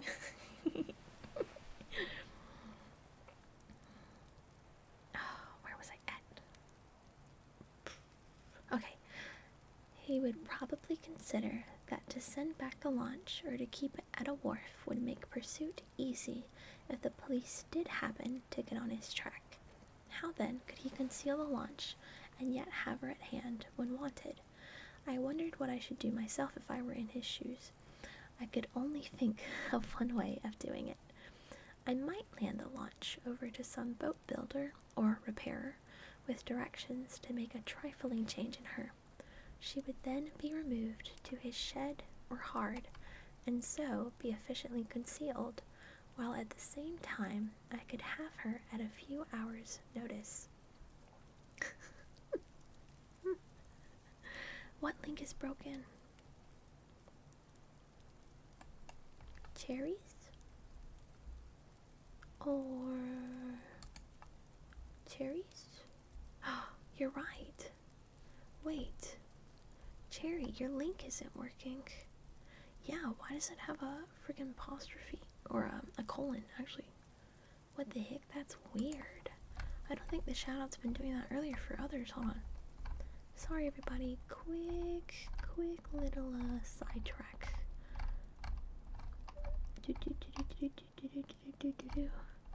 Where's our shoutout for Bailiff? Oh, I don't see it. So you know what? I'm gonna just do another one. Screw it. Bailiff. ASMR. Oh, she also has one. Wait, so that means none of my shoutouts are gonna be working. What the heck? Oh, I gotta look into that after stream. What the heck? Huh. Okay. Good to know. Okay. Oh, sorry. Yeah, just a bit of debugging. Just a little bit. And thanks, Benzel. Okay. Thanks. Let me pull up Stream Elements so I can have it ready to fix. Because you never know when you need it. Hold on. Okay, I should have it pulled up. Yeah, I do. Okay. Benzo is the goat. He's awesome. Oh, gosh. Okay. Oh, I was already over here. That seems simple enough. It is just these very simple things which are extremely liable to be overlooked. However, I determined to act on the idea I started at once in this harmless seaman's rig and inquired at all the yards down the river. Meow. I'm a dog, it's Wolf up in here. Wolf. Ruff, ruff, ruff. We wolf in my chat.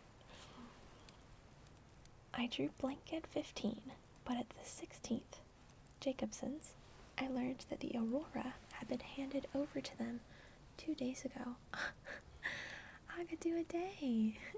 Thank you for the subscription. Thank you. That's awesome. Thank you. Many, many, many thanks. Yes, let's go. And hi, Tiny Cake Pup. Welcome in. Hello. Hi, chillin'. What's up? You bill more like a yep. Yep. You cannot just ask this man to gift you a sub. You're crazy. That's right, Benzo. Get his ass. Don't be rude. Don't ask for subs. They'll give them if they want to give them. You goofer. My darn chair. Make it stop. Okay. Was given over to them 2 days ago by a wooden-legged man with some trivial directions as to her rudder. Also, I'm just realizing, you did... Romanex, you can't just... No, it's not an El Benzo. You can't just be out here asking people for money, for them to spend their money on you. I support what he did. You watch out, Rom. You be careful. But let me add your name to my crew manifest. Hold up.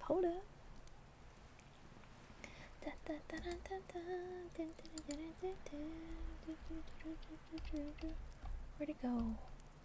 What the heck? What's the point of copying it if it doesn't come out? What the frick? Text. Add existing.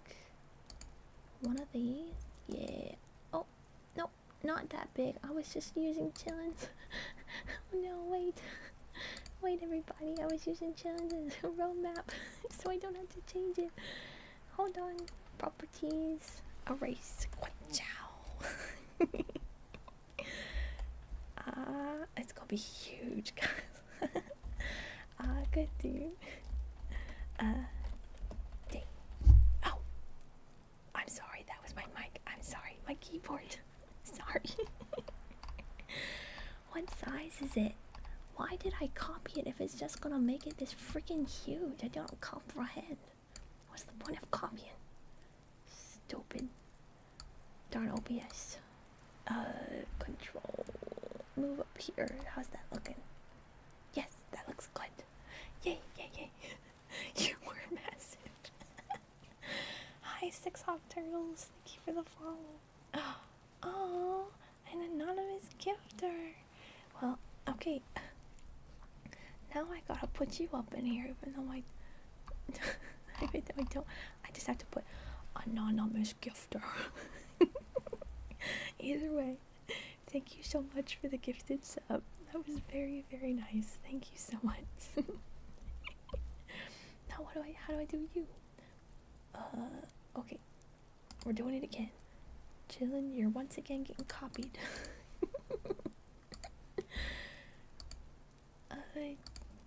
Kabow! Except, it's all I could do with his time. Oh, God Hunter, thank you so much for the cheers. For the bits, thank you. you. This one's funny. This is anonymous. Anonymous gifter. Ciao. Oh, thank you for the dumb sticky. Wait. Oh my god. Wait, pretend I don't exist. Oh my god, I gotta put another name up in here. How is that? No, it changed it. It's 2 anonymous gifters. No. No. Frick. Okay, you know what? Anonymous, it was fun while I knew you. We're not gonna worry about that. I gotta go change this one. Back to Aku. Oh my gosh. Properties. Oh, so scuffed, everybody. So scuffed. Oh. I got to. I got to. Yeah. Okay, there's Akatu. Okay, I guess this time. What does that mean if I do chillins? I don't know who's to say. Text. We're gonna copy from. Well, no, because that one. I just had to make a whole new one. That's gonna be so much work. Hi, Otter. Thank you for the follow during. Oh, that was you, anyways. You don't want your name up there. Bleh. Wait. Bleh. Wait. Bleh. What? Bleh. There. Thank you for following during this chaotic stuff. And are you sure? You don't want to be up there? Oh, another anonymous. Thank you, anonymous, for the sub. And okay, pretend I won't put you up there. Thank you so much for the 2 then, for the 2 gifts. That's so sweet of you. Thank you. And thank you, anonymous. Okay, I'd put you up there, but I think we've learned that I don't necessarily know how to do this too well. It would take me a little bit longer than we need to spend on it. Because I got a whole, gradient going on. There's a whole lot to it that I just kind of... I would need to spend a little time doing it. I gotta figure this out. I gotta, have a whole bunch ready. That way it's a lot easier next time. That's what I'm learning from this stream. But okay, we're gonna get back to reading. And hi, Otter. Thank you for coming in. I see you. Hello. Oh, gosh. Gotta go drops. Okay. There ain't naught amiss with her rudder, said the foreman. There she lies, with the red streaks. At that moment, who should come down but Mordecai Smith, the missing owner? He was rather the worse for liquor. I should not, of course, have known him, but he bellowed out his name and the name of his launch. I want her tonight at 8 o'clock, said he. 8 o'clock sharp, mind. For I have 2 gentlemen who won't be kept waiting. Wait, okay, so I guess Mordecai doesn't know that he is getting arrested? Or at least, in trouble? Hi, Rayyan! A 5-stream streak, that's so nice, thank you. Klein! Shout him out now. I will do it if you do not, but I want him shouted out. Klein. And thank you for the headbats. Benzo, you got 3 seconds, otherwise I'm gonna start typing this message. Okay, good. Everybody, this is Klein. I rated him once. He's so cool. Go give him a follow. That's so nice. Thank you for coming in and watching.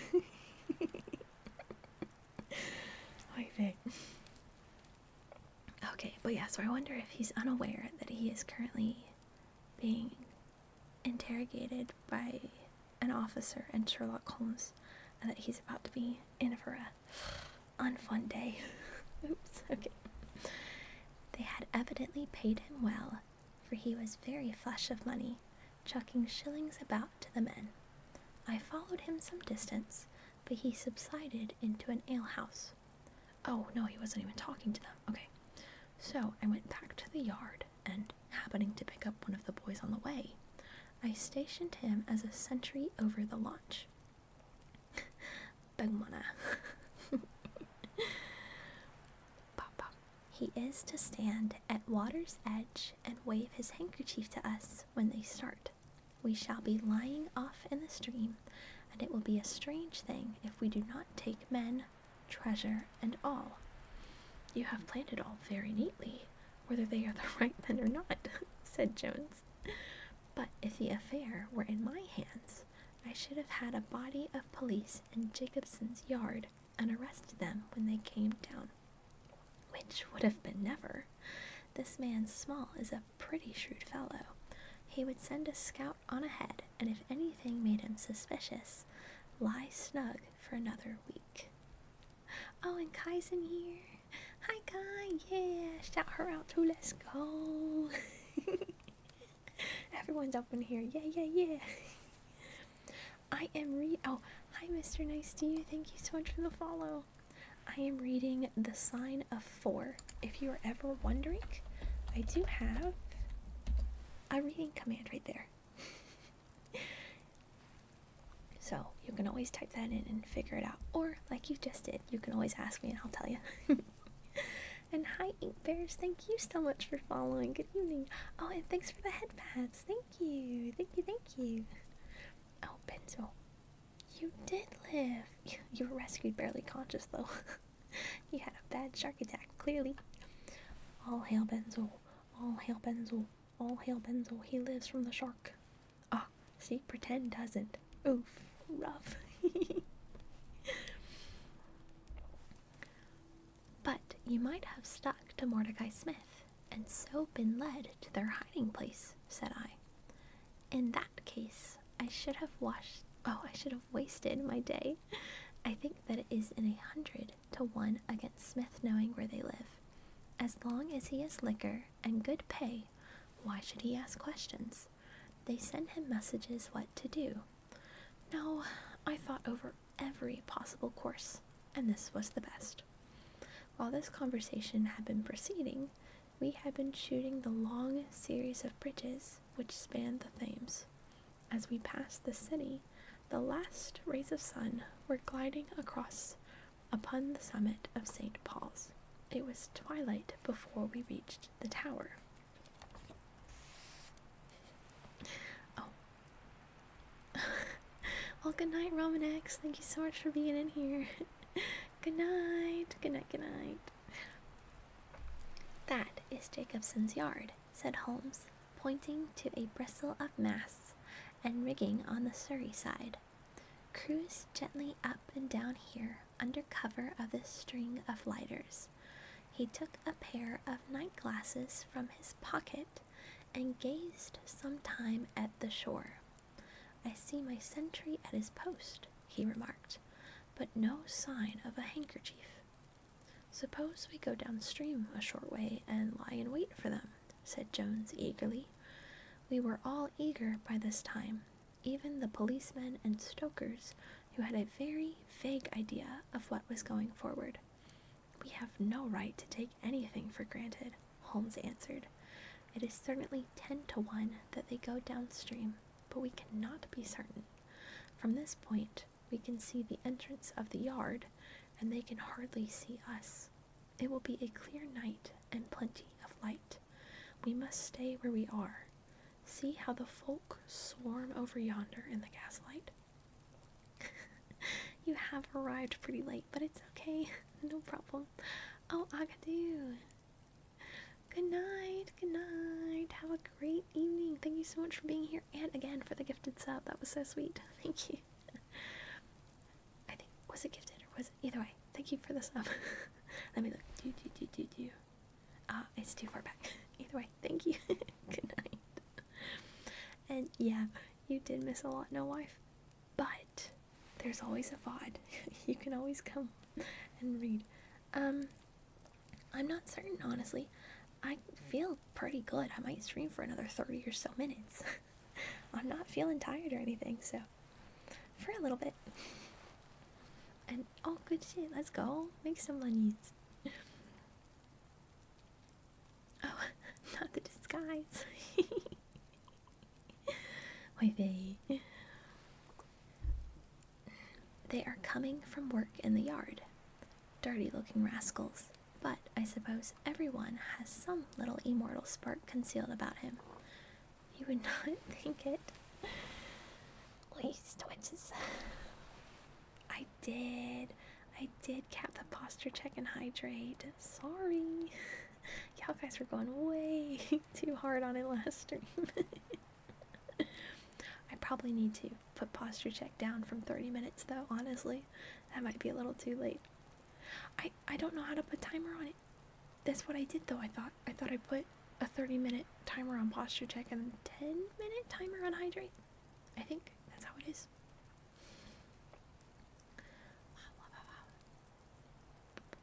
I suppose everyone has some little immortal spark concealed about him. You would not think it to look at them. There is no a priori probability about it. A strange enigma is man. I put a cap on it. I'll have to look at that later. Hold on, let me see. Actually, I'll look right now. No one put a hydrate or anything recently, so I can't. Never mind. Someone calls him a soul concealed in an animal.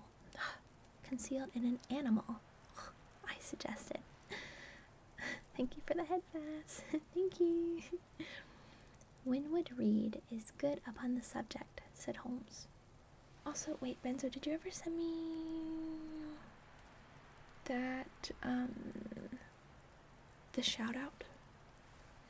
The fixed shout out? BT Depperinos? I don't recall. I don't see it in my messages, I don't think. Ooh. Aviation lover. Thanks for following. Thanks. Winwood Reed is good upon the subject, said Holmes. He remarks that while the individual man is an insoluble puzzle, in the aggregate he becomes a mathematical certainty. You can, for example, never foretell what any one man will do, but you can say with precision what an average number will be up to. Individuals vary, but percentages remain constant. So says the statistician. But do I see a handkerchief? Surely there is a white flutter over yonder. Un momento, por favor. Un momento, por favor.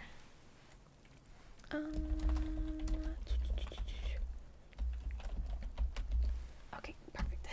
There we go. Yes, it is your boy, I cried. I can see him plainly. And there is the Aurora, exclaimed Holmes. And going like the devil. Full speed ahead. Engineer. Make after that launch with the yellow light. By heaven, I shall never forgive myself if she proves to have the heels of us. She had slipped unseen through the yard entrance and passed behind 2 or 3 small craft, so that she had fairly got her speed up before we saw her. Now she was flying down the stream, near in to the shore, going at a tremendous rate. Jones looked gravely at her and shook his head. She is very fast, he said. I doubt if we shall catch her. We must catch her, cried Holmes, between his teeth. Heap it on, stokers. Make her do all she can. If we burn the boat, we must have them. We were fairly after her now. The furnaces roared, and the powerful engines whizzed and clanked like a great metallic heart. Her sharp, steep prow cut through the river water and sent 2 rolling waves to right and to left of us. With every throb of the engines, we sprang and quivered like a living thing. One great yellow lantern and our bows threw a long, flickering flannel of light in front of us. Right ahead, a dark blur upon the water showed where the Aurora lay, and the swirl of white foam behind her spoke of the pace at which she was going. We flashed past barges Oh, okay, that's fine. Thanks so much for being here. Good night. Toodaloo. Right ahead, a dark blur upon the water showed where the Aurora lay, and the swirl of white foam beneath her spoke of the pace at which she was going. We flashed past barges, steamers, merchant vessels, in and out, behind this one and round the other. Voices hailed us out of the darkness, but still the Aurora thundered on, and still we followed close upon her track. "Pile it on, men, pile it on," cried Holmes, looking down into the engine room, while the fierce glow from below beat upon his eager, aquiline face. "Get every pound of steam you can." "I think we gain a little," said Jones, with his eyes on the Aurora. "Thanks for the alert, God Hunter." "I am sure of it," said I. "We shall be up with her in a very few minutes." At that moment, however, as our evil fate would have it, a tug with 3 barges in tow blundered in between us. It was only by putting our helm hard down that we avoided a collision, and before we could round them and recover our way, the Aurora had gained a good 200 yards. She was still, however, well in view, and the murky, uncertain twilight was settling into a clear, starlit night. Our boilers were strained to their utmost, and the frail shell vibrated and creaked with the fierce energy which was driving us along. We had shot through the pool, past the West India docks, down the long Deptford Reach, and up again after rounding the Isle of Dogs. The dull blur in front of us resolved itself, now clearly enough, into the dainty Aurora. Jones turned our searchlight upon her, so that we could plainly see the figures upon her deck. One man sat by the stern, with something black between his knees, over which he stooped. Beside him lay a dark mass which looked like a Newfoundland dog. "Oh, a Newfoundland, so cute!" The boy held the tiller, while against the red glare of the furnace I could see old Smith, stripped to the waist, and shoveling coals for dear life. They may have had some doubt at first as to whether we were really pursuing them, but now we followed every winding and turning which they took, that there could no longer be any question about it. God, this is a long paragraph. It is also a page turn. At Greenwich, we were about 300 paces behind them. At Blackwall, we could have not been more than 250. I have coursed many creatures in many countries during my checkered career, but never did sport give me such a wild thrill as this mad, flying manhunt down the Thames. Steadily, we drew in upon them, yard by yard, in the silence. Hi, Anthony. Thank you so much for following. In the silence of the night, we could hear the panting and clinking of their machinery.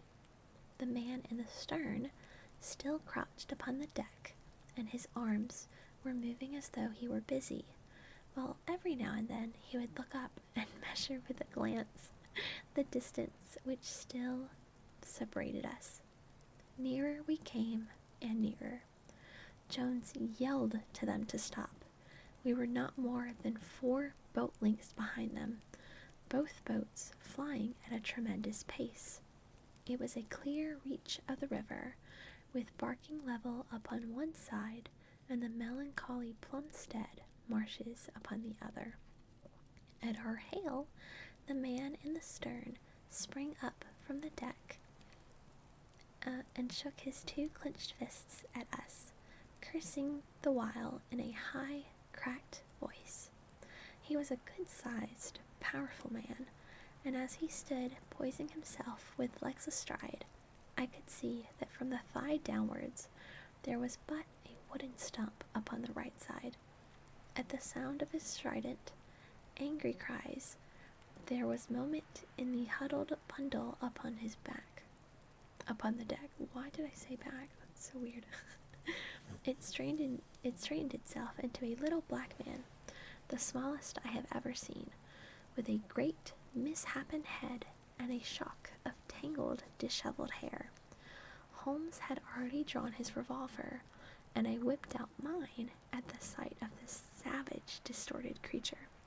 He was wrapped in some sort of dark ulster or blanket, which left only his face exposed. But that face was enough to give a man a sleepless night. Never have I seen features so deeply marked with all bestiality and cruelty.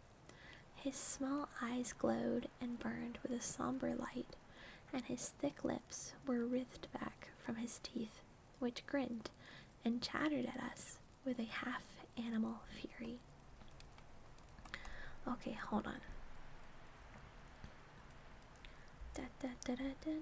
Okay, 2 seconds. We are fixing my shout out because they were stupid for some reason. Yes, understood. Gracias. Thank you. Let me see.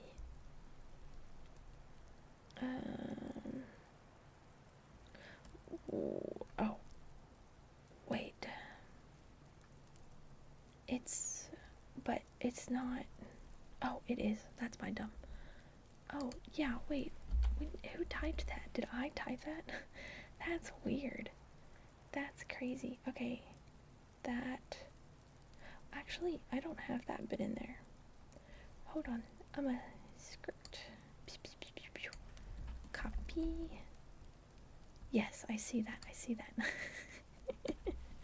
I was a little confused, yeah, but I understand.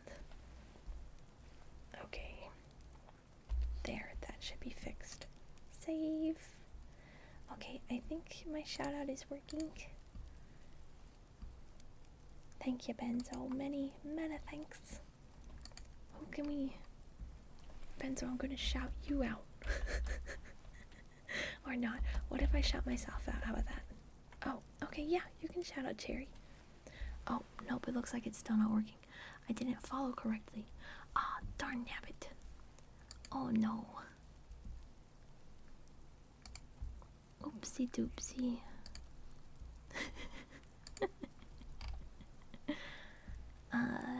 Is there no slash? Let me try that. Yeah. That's right. Okay. We're gonna try one more time, Terry. One more time. I'm just gonna copy your message if you don't beat me to it. Oh, you did beat me to it. Okay. And there we go. That takes you to your page. Let's go. We fixed it. Thanks, Benzo. Appreciate it. Okay. Alright. His small eyes glowed and burned with a somber light, and his thick lips were writhed back from his teeth, which grinned and chattered at us with a half-animal fury. Fire if he raises his hand, said Holmes quietly. We were within a boat's length by this time, and almost within touch of our quarry. I can see the two of them now as they stood, the white man with his legs far apart, shrieking out curses, and the unhollowed dwarf with his hideous face, and his strong yellow teeth gnashing at us in the light of our lantern. It was well that we had so clear a view of him. Even as we looked, he plucked out from under his covering a short, round piece of wood, like a school ruler. Oh no! And clapped it to his lips. Oh no! He's gonna poison you guys. Our pistols rang out together. Oh, they shot him. He whirled around, threw up his arms, and with a kind of choking cough, fell sideways into the stream. Oh, he fell off the boat. I caught one glimpse of his venomous, menacing eyes amid the white swirl of the waters. At the same moment, the wooden-legged man threw himself upon the rudder and put it hard down so that his boat made straight in for the southern bank, while we shot past her stern, only clearing her by a few feet. We were round after her in an instant, but she was already nearly at the bank. It was a wild and desolate place, where the moon glimmered upon a wide expanse of marshland, with pools of stagnant water and beds of decaying vegetation. The launch, with a dull thud, ran up among the mudbank, with her bow in the air and her stern flush with water. The fugitive sprang out, but his stump instantly sank its whole length into the sodden soil. In vain he struggled and writhed. Not one step could he possibly take either forwards or backwards. He yelled in impotent rage and kicked frantically into the mud with his other foot, but his struggles only bored his wooden pin the deeper into the sticky bank. When we brought our launch alongside, he was so firmly anchored that it was only by throwing the end of a rope over his shoulders that we were able to haul him out and to drag him, like some evil fish, over our side. The two smiths, father and son, sat sullenly in their launch, but came aboard meekly enough when commanded. The Aurora herself was hauled off and made fast to our stern. A solid iron chest of Indian workmanship stood upon the deck. This, there could be no question, was the same that had contained the ill-omened treasure of the Sholtos. There was no key, but it was of considerable weight. So what cosplay? What cosplay? You never said anything. We didn't even know you were working on one. So we transferred it carefully to our own little cabin. As we steamed slowly upstream again, we flashed. Generic Viking. That's pretty cool though. They've got cool armor and stuff. Oh, it's cool though. I'm sure it looks awesome. As we steamed slowly upstream again, we flashed our searchlight in every direction, but there was no sign of the islander. Somewhere in the dark ooze at the bottom of the Thames lie the bones of that strange visitor to our shores. "See here," said Holmes, pointing to the wooden hatchway. We were hardly quick enough with our pistols. There, sure enough, just behind where we had been standing, stuck one of those murderous darts, which we knew so well. It must have whizzed between us at the instant that we fired. Holmes smiled at it and shrugged his shoulders in easy fashion, but I confess that it turned me sick to think of the horrible death which had passed so close to us that night. That is scary. They almost got killed. And that's the end of that chapter. We will read one more chapter and then we'll call it quits for the night. And then I guess next Monday we'll be back to finish the book. Let's go. You have a wooden axe you made a while ago. Oh, awesome. No wife. Oh my god. Felt benzo. This is chapter 11, The Great Agra Treasure. Our captive sat in the cabin opposite to the iron box which he had done so much and waited so long to gain. He was a sunburned, reckless-eyed fellow with a network of lines and wrinkles all over his mahogany features, which told of a hard, open-air life. There was a singular prominence about his bearded chin, which marked a man who had not to be easily turned from his purpose. Hi, insane guy. Thank you so much for the follow. His age may have been 50 or thereabouts, for his black, curly hair was thickly shot with gray. His face in repose was not an unpleasing one. though his heavy brows and aggressive chin gave him, as I had lately seen, a terrible expression when moved to anger. And a pillowcase. That's so cool, though. That's cool. That's awesome. You're very resourceful. That's really cool. He sat now with his handcuffed hands upon his lap and his head sunk upon his breast, while he looked with his keen, twinkling eyes at the box which had been the cause of his ill-doings. It seemed to me that there was more sorrow than anger in his rigid and contained countenance. Once he looked up at me with a gleam of something like humor in his eyes. Yes, yeah. I'd love to see it. That'd be awesome. Thank you. That'd be really cool.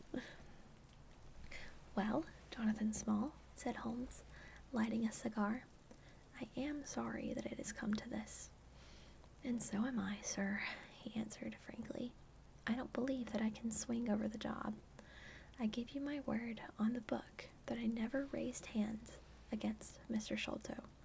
It was that little hellhound Tonga who shot one of his cursed darts into him. I had no part in it, sir. I was as grieved as if it had been my blood relation.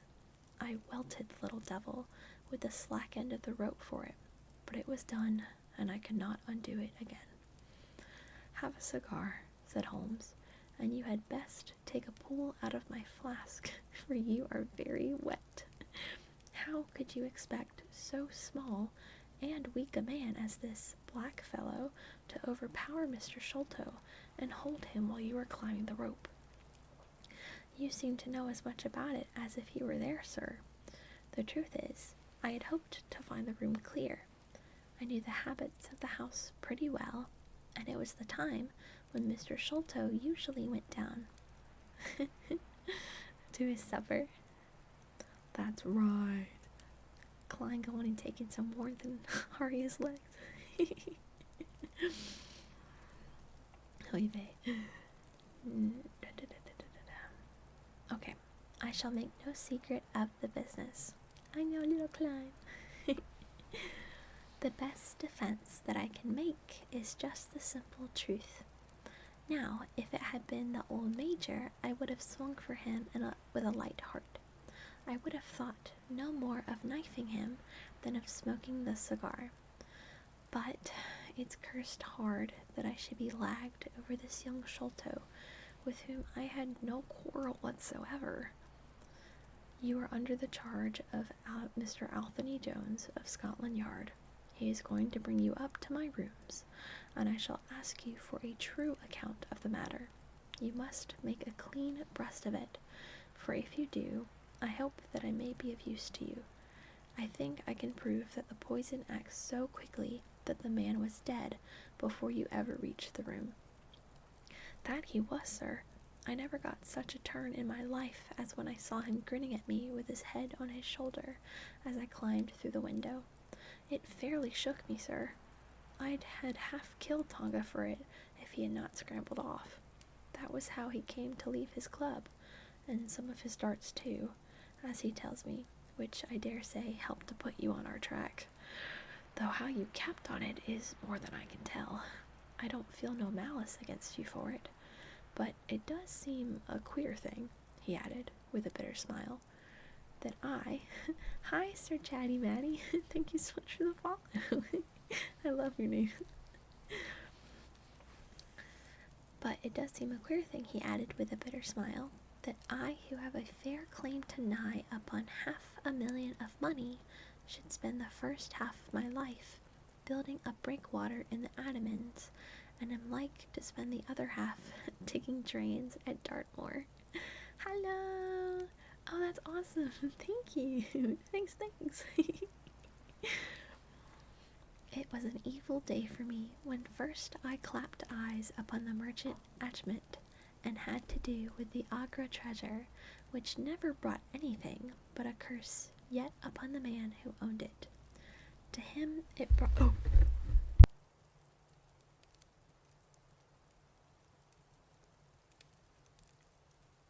I'm so sorry. My cat. My cat, he jumped in my lap. Yes, we're good. You can hear him. Hear him in his purrs. Oh, stupid.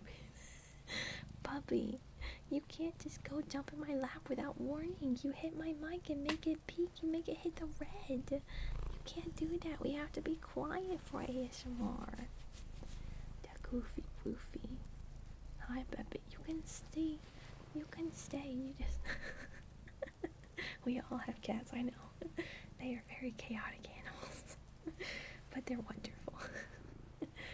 You can stay. You just have to be mindful of my desk, please. Thank you.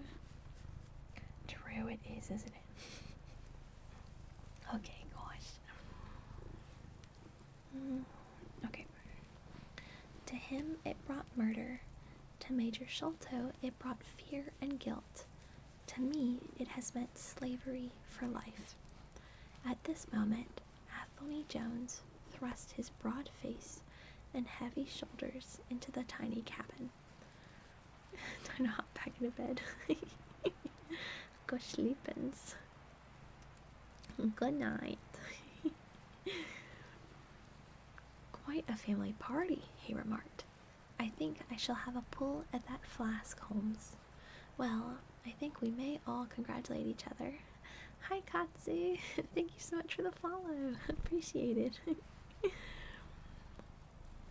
Pity we didn't take the other alive, but there was no choice. I say, Holmes, you must confess that you cut it rather fine. It was all we could do to overhaul her. All is well that ends well, said Holmes. But I certainly did not know that the Aurora was such a clipper. Smith says she is one of the fastest launches on the river, and that if he had had another man to help him with the engines, we should never have caught her. He swears he knows nothing of this Norwood business. Benson's just gonna keep you awake all night, though. He'll do raffle after raffle. You gotta give in at some point. Silly. Neither he did, cried our prisoner. Not a word. I chose his launch because I heard that she was a flyer. We told him nothing, but we paid him well, and he was to get something handsome if we reached our vessel, the Esmeralda, at Gravesend, outward bound for the Brazils. Well, if he had done no wrong, we shall see that no wrong comes to him. If we are pretty quick in catching our men, we are not so quick in condemning them. It was amusing to notice how the consequential Jones was already beginning to give himself airs on the strength of the capture. From the slight smile which played over Sherlock Holmes's face, I could see that the speech had not been lost upon him. Boom! Hi, EJ! Welcome! What's up? Oh, okay, that makes sense. Of course. Good night, Pretend. Thanks for being here, and thank you again for the gifted sub. Appreciate. Good night. And you're very, very welcome. Yeah, EJ, I look over and I see your, like, bright blue, bright green name. Oh, scary. Yay, Lord. I will look after the stream. I'm excited to look at them. Thanks. Thank you. You have a great night. Hope to see you again as well. Bye-bye.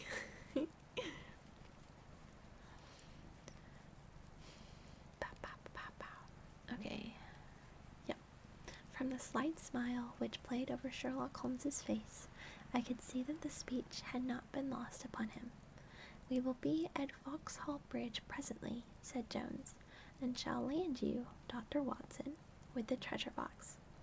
I need hardly tell you that I am taking a very grave responsibility upon myself in doing this. It is most irregular, but of course, an agreement is an agreement. I must, however, as a matter of duty, send an inspector with you, since you have so valuable a charge. You will drive, no doubt. Yes, I shall drive. It is a pity there is no key, that we may make an inventory first. You will have to break it open. Where is the key, my man? At the bottom of the river, said Small shortly. Oh, There was no use your giving us this unnecessary trouble. We have had work enough already through you. However, Doctor, I need not warn you to be careful. Bring the box back with you to the Baker Street rooms. You will find us there on our way to the station. They landed me at Vauxhall with my heavy iron box, and with a bluff, genial inspector as my companion. A quarter of an hour's drive brought us to Mrs. Cecil Forrester's. The servant seemed surprised at so late a visitor. Mrs. Cecil Forrester was out for the evening, she explained, and likely to be very late. Miss Morstan, however, was in the drawing room, so the drawing room I went, box in hand, leaving the obliging inspector in the cab. Why isn't the point of the inspector that he's supposed to be there with him? Whatever. She was seated by the open window, dressed in some sort of white diaphanous material, with a little touch of scarlet at the neck and waist. The soft light of a shaded lamp fell upon her as she leaned back in the basket chair, playing over her sweet, grave face, and tinting with a dull, metallic sparkle the rich coils of her luxuriant hair. One white arm and hand drooped over the side of the chair, and her whole pose and figure spoke of an absorbingly melancholy. At the sound of my footfall, she sprang to her feet, however. Hi, Dab, thank you so much for the follow. Good evening. And a bright flush of surprise and of pleasure colored her pale cheeks. I heard a cab drive up, she said. I thought that Miss Forrester had come back very early. Hi, Smoke Supra, thank you so much for the follow. Good evening. But I never dreamed that it might be you. What news have you brought me? I have brought something better than news, said I, putting down the box upon the table and speaking jovially and boisterously, though my heart was heavy within me. I have brought you something which is worth all the news in the world. I have brought you a fortune. She glanced at the iron box. Is that the treasure, then? She asked, coolly enough. Yes, this is the great Agra treasure. Half of it is yours, and half is Thaddeus Sholto's. You will have a couple of 100,000 each. Think of that! An annuity of 10,000 pounds. There will be few richer young ladies in England. Is it not glorious? I think that I must have been rather overreacting my delight, and that she detected a hollow ring in my congratulations, for I saw her eyebrows rise a little, and she glanced at me curiously. If I have it, said she, I owe it to you. No, no, I answered, not to me, but to my friend Sherlock Holmes. With all the will in the world, I could never have followed up a clue which has taxed even his analytical genius. As it was, we are very nearly lost it at the last moment. Pray sit down and tell me all about it, Dr. Watson, said she. I narrated briefly what had occurred since I had seen her last, Holmes's new method of search, the discovery of the Aurora, the appearance of Athelney Jones, our expedition in the evening, and the wild chase down the Thames. She listened with parted lips and shining eyes to my recital of our adventures. When I spoke of the dart, which had so narrowly missed us, she turned so white that I feared that she was about to faint. It is nothing, she said, as I hastened to pour her out some water. Everybody, we're going to have an ad soon. It says in about a minute, but it's probably going to be in about 2 minutes. It's always a little late. So, if you are not subscribed, you might want to turn your volume down so it's not too loud. Just letting you know, I am all right again. It was a shock to me to hear that I had placed my friends in such horrible peril. That is all over, I answered. It was nothing. I will tell you no more gloomy details. Let us turn to something brighter. There is the treasure. What could be brighter than that? I got to I got leave to bring it with me, thinking that it would interest you to be the first to see it. It would be of the greatest interest to me, she said. There was no eagerness in her voice, however. It had struck her, doubtless, that it might seem ungracious upon her part to be indifferent to a prize which had cost so much to win. What a pretty box, she said, stooping over it. Aviation, you're about to have an ad. You might want to turn your volume down, especially if you're starting to fall asleep. Be warned, be careful. This is Indian work, I suppose? Yes, it is Bonair's metalwork. And so heavy, she exclaimed, trying to raise it. Hi, Orochi, thank you so much for the follow. The box alone must be of some value. Where is the key? Small threw it into the Thames, I answered. I must borrow Mrs. Forrester's poker. There was in the front a thick and broad hasp, wrapped in the image of a sitting Buddha. Under this, I thrust the end of the poker. That's so nice of Orochi to say. They're not going to hear me say this because they're in an ad. Oh, it's awesome. Oh, it's funny. I'm gonna just go. Oh, really?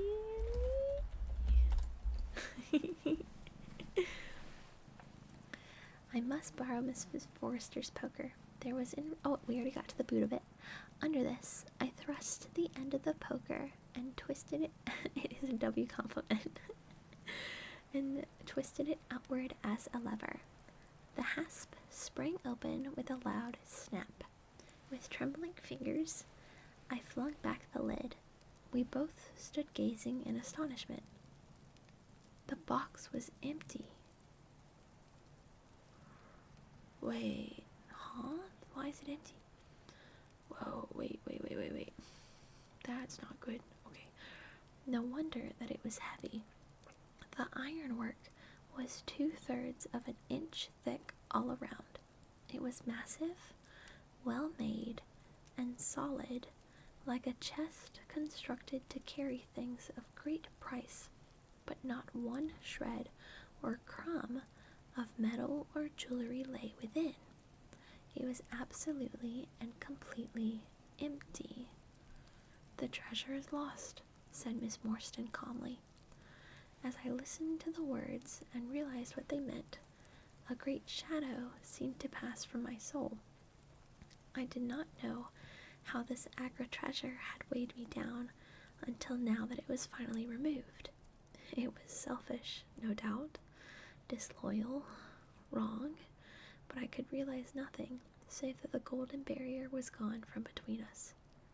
Thank God, I ejaculated from my very heart. She looked at me with a quick, questioning smile. Why do you say that? She asked. Because you are within my reach again, I said, taking her hand. She did not withdraw it.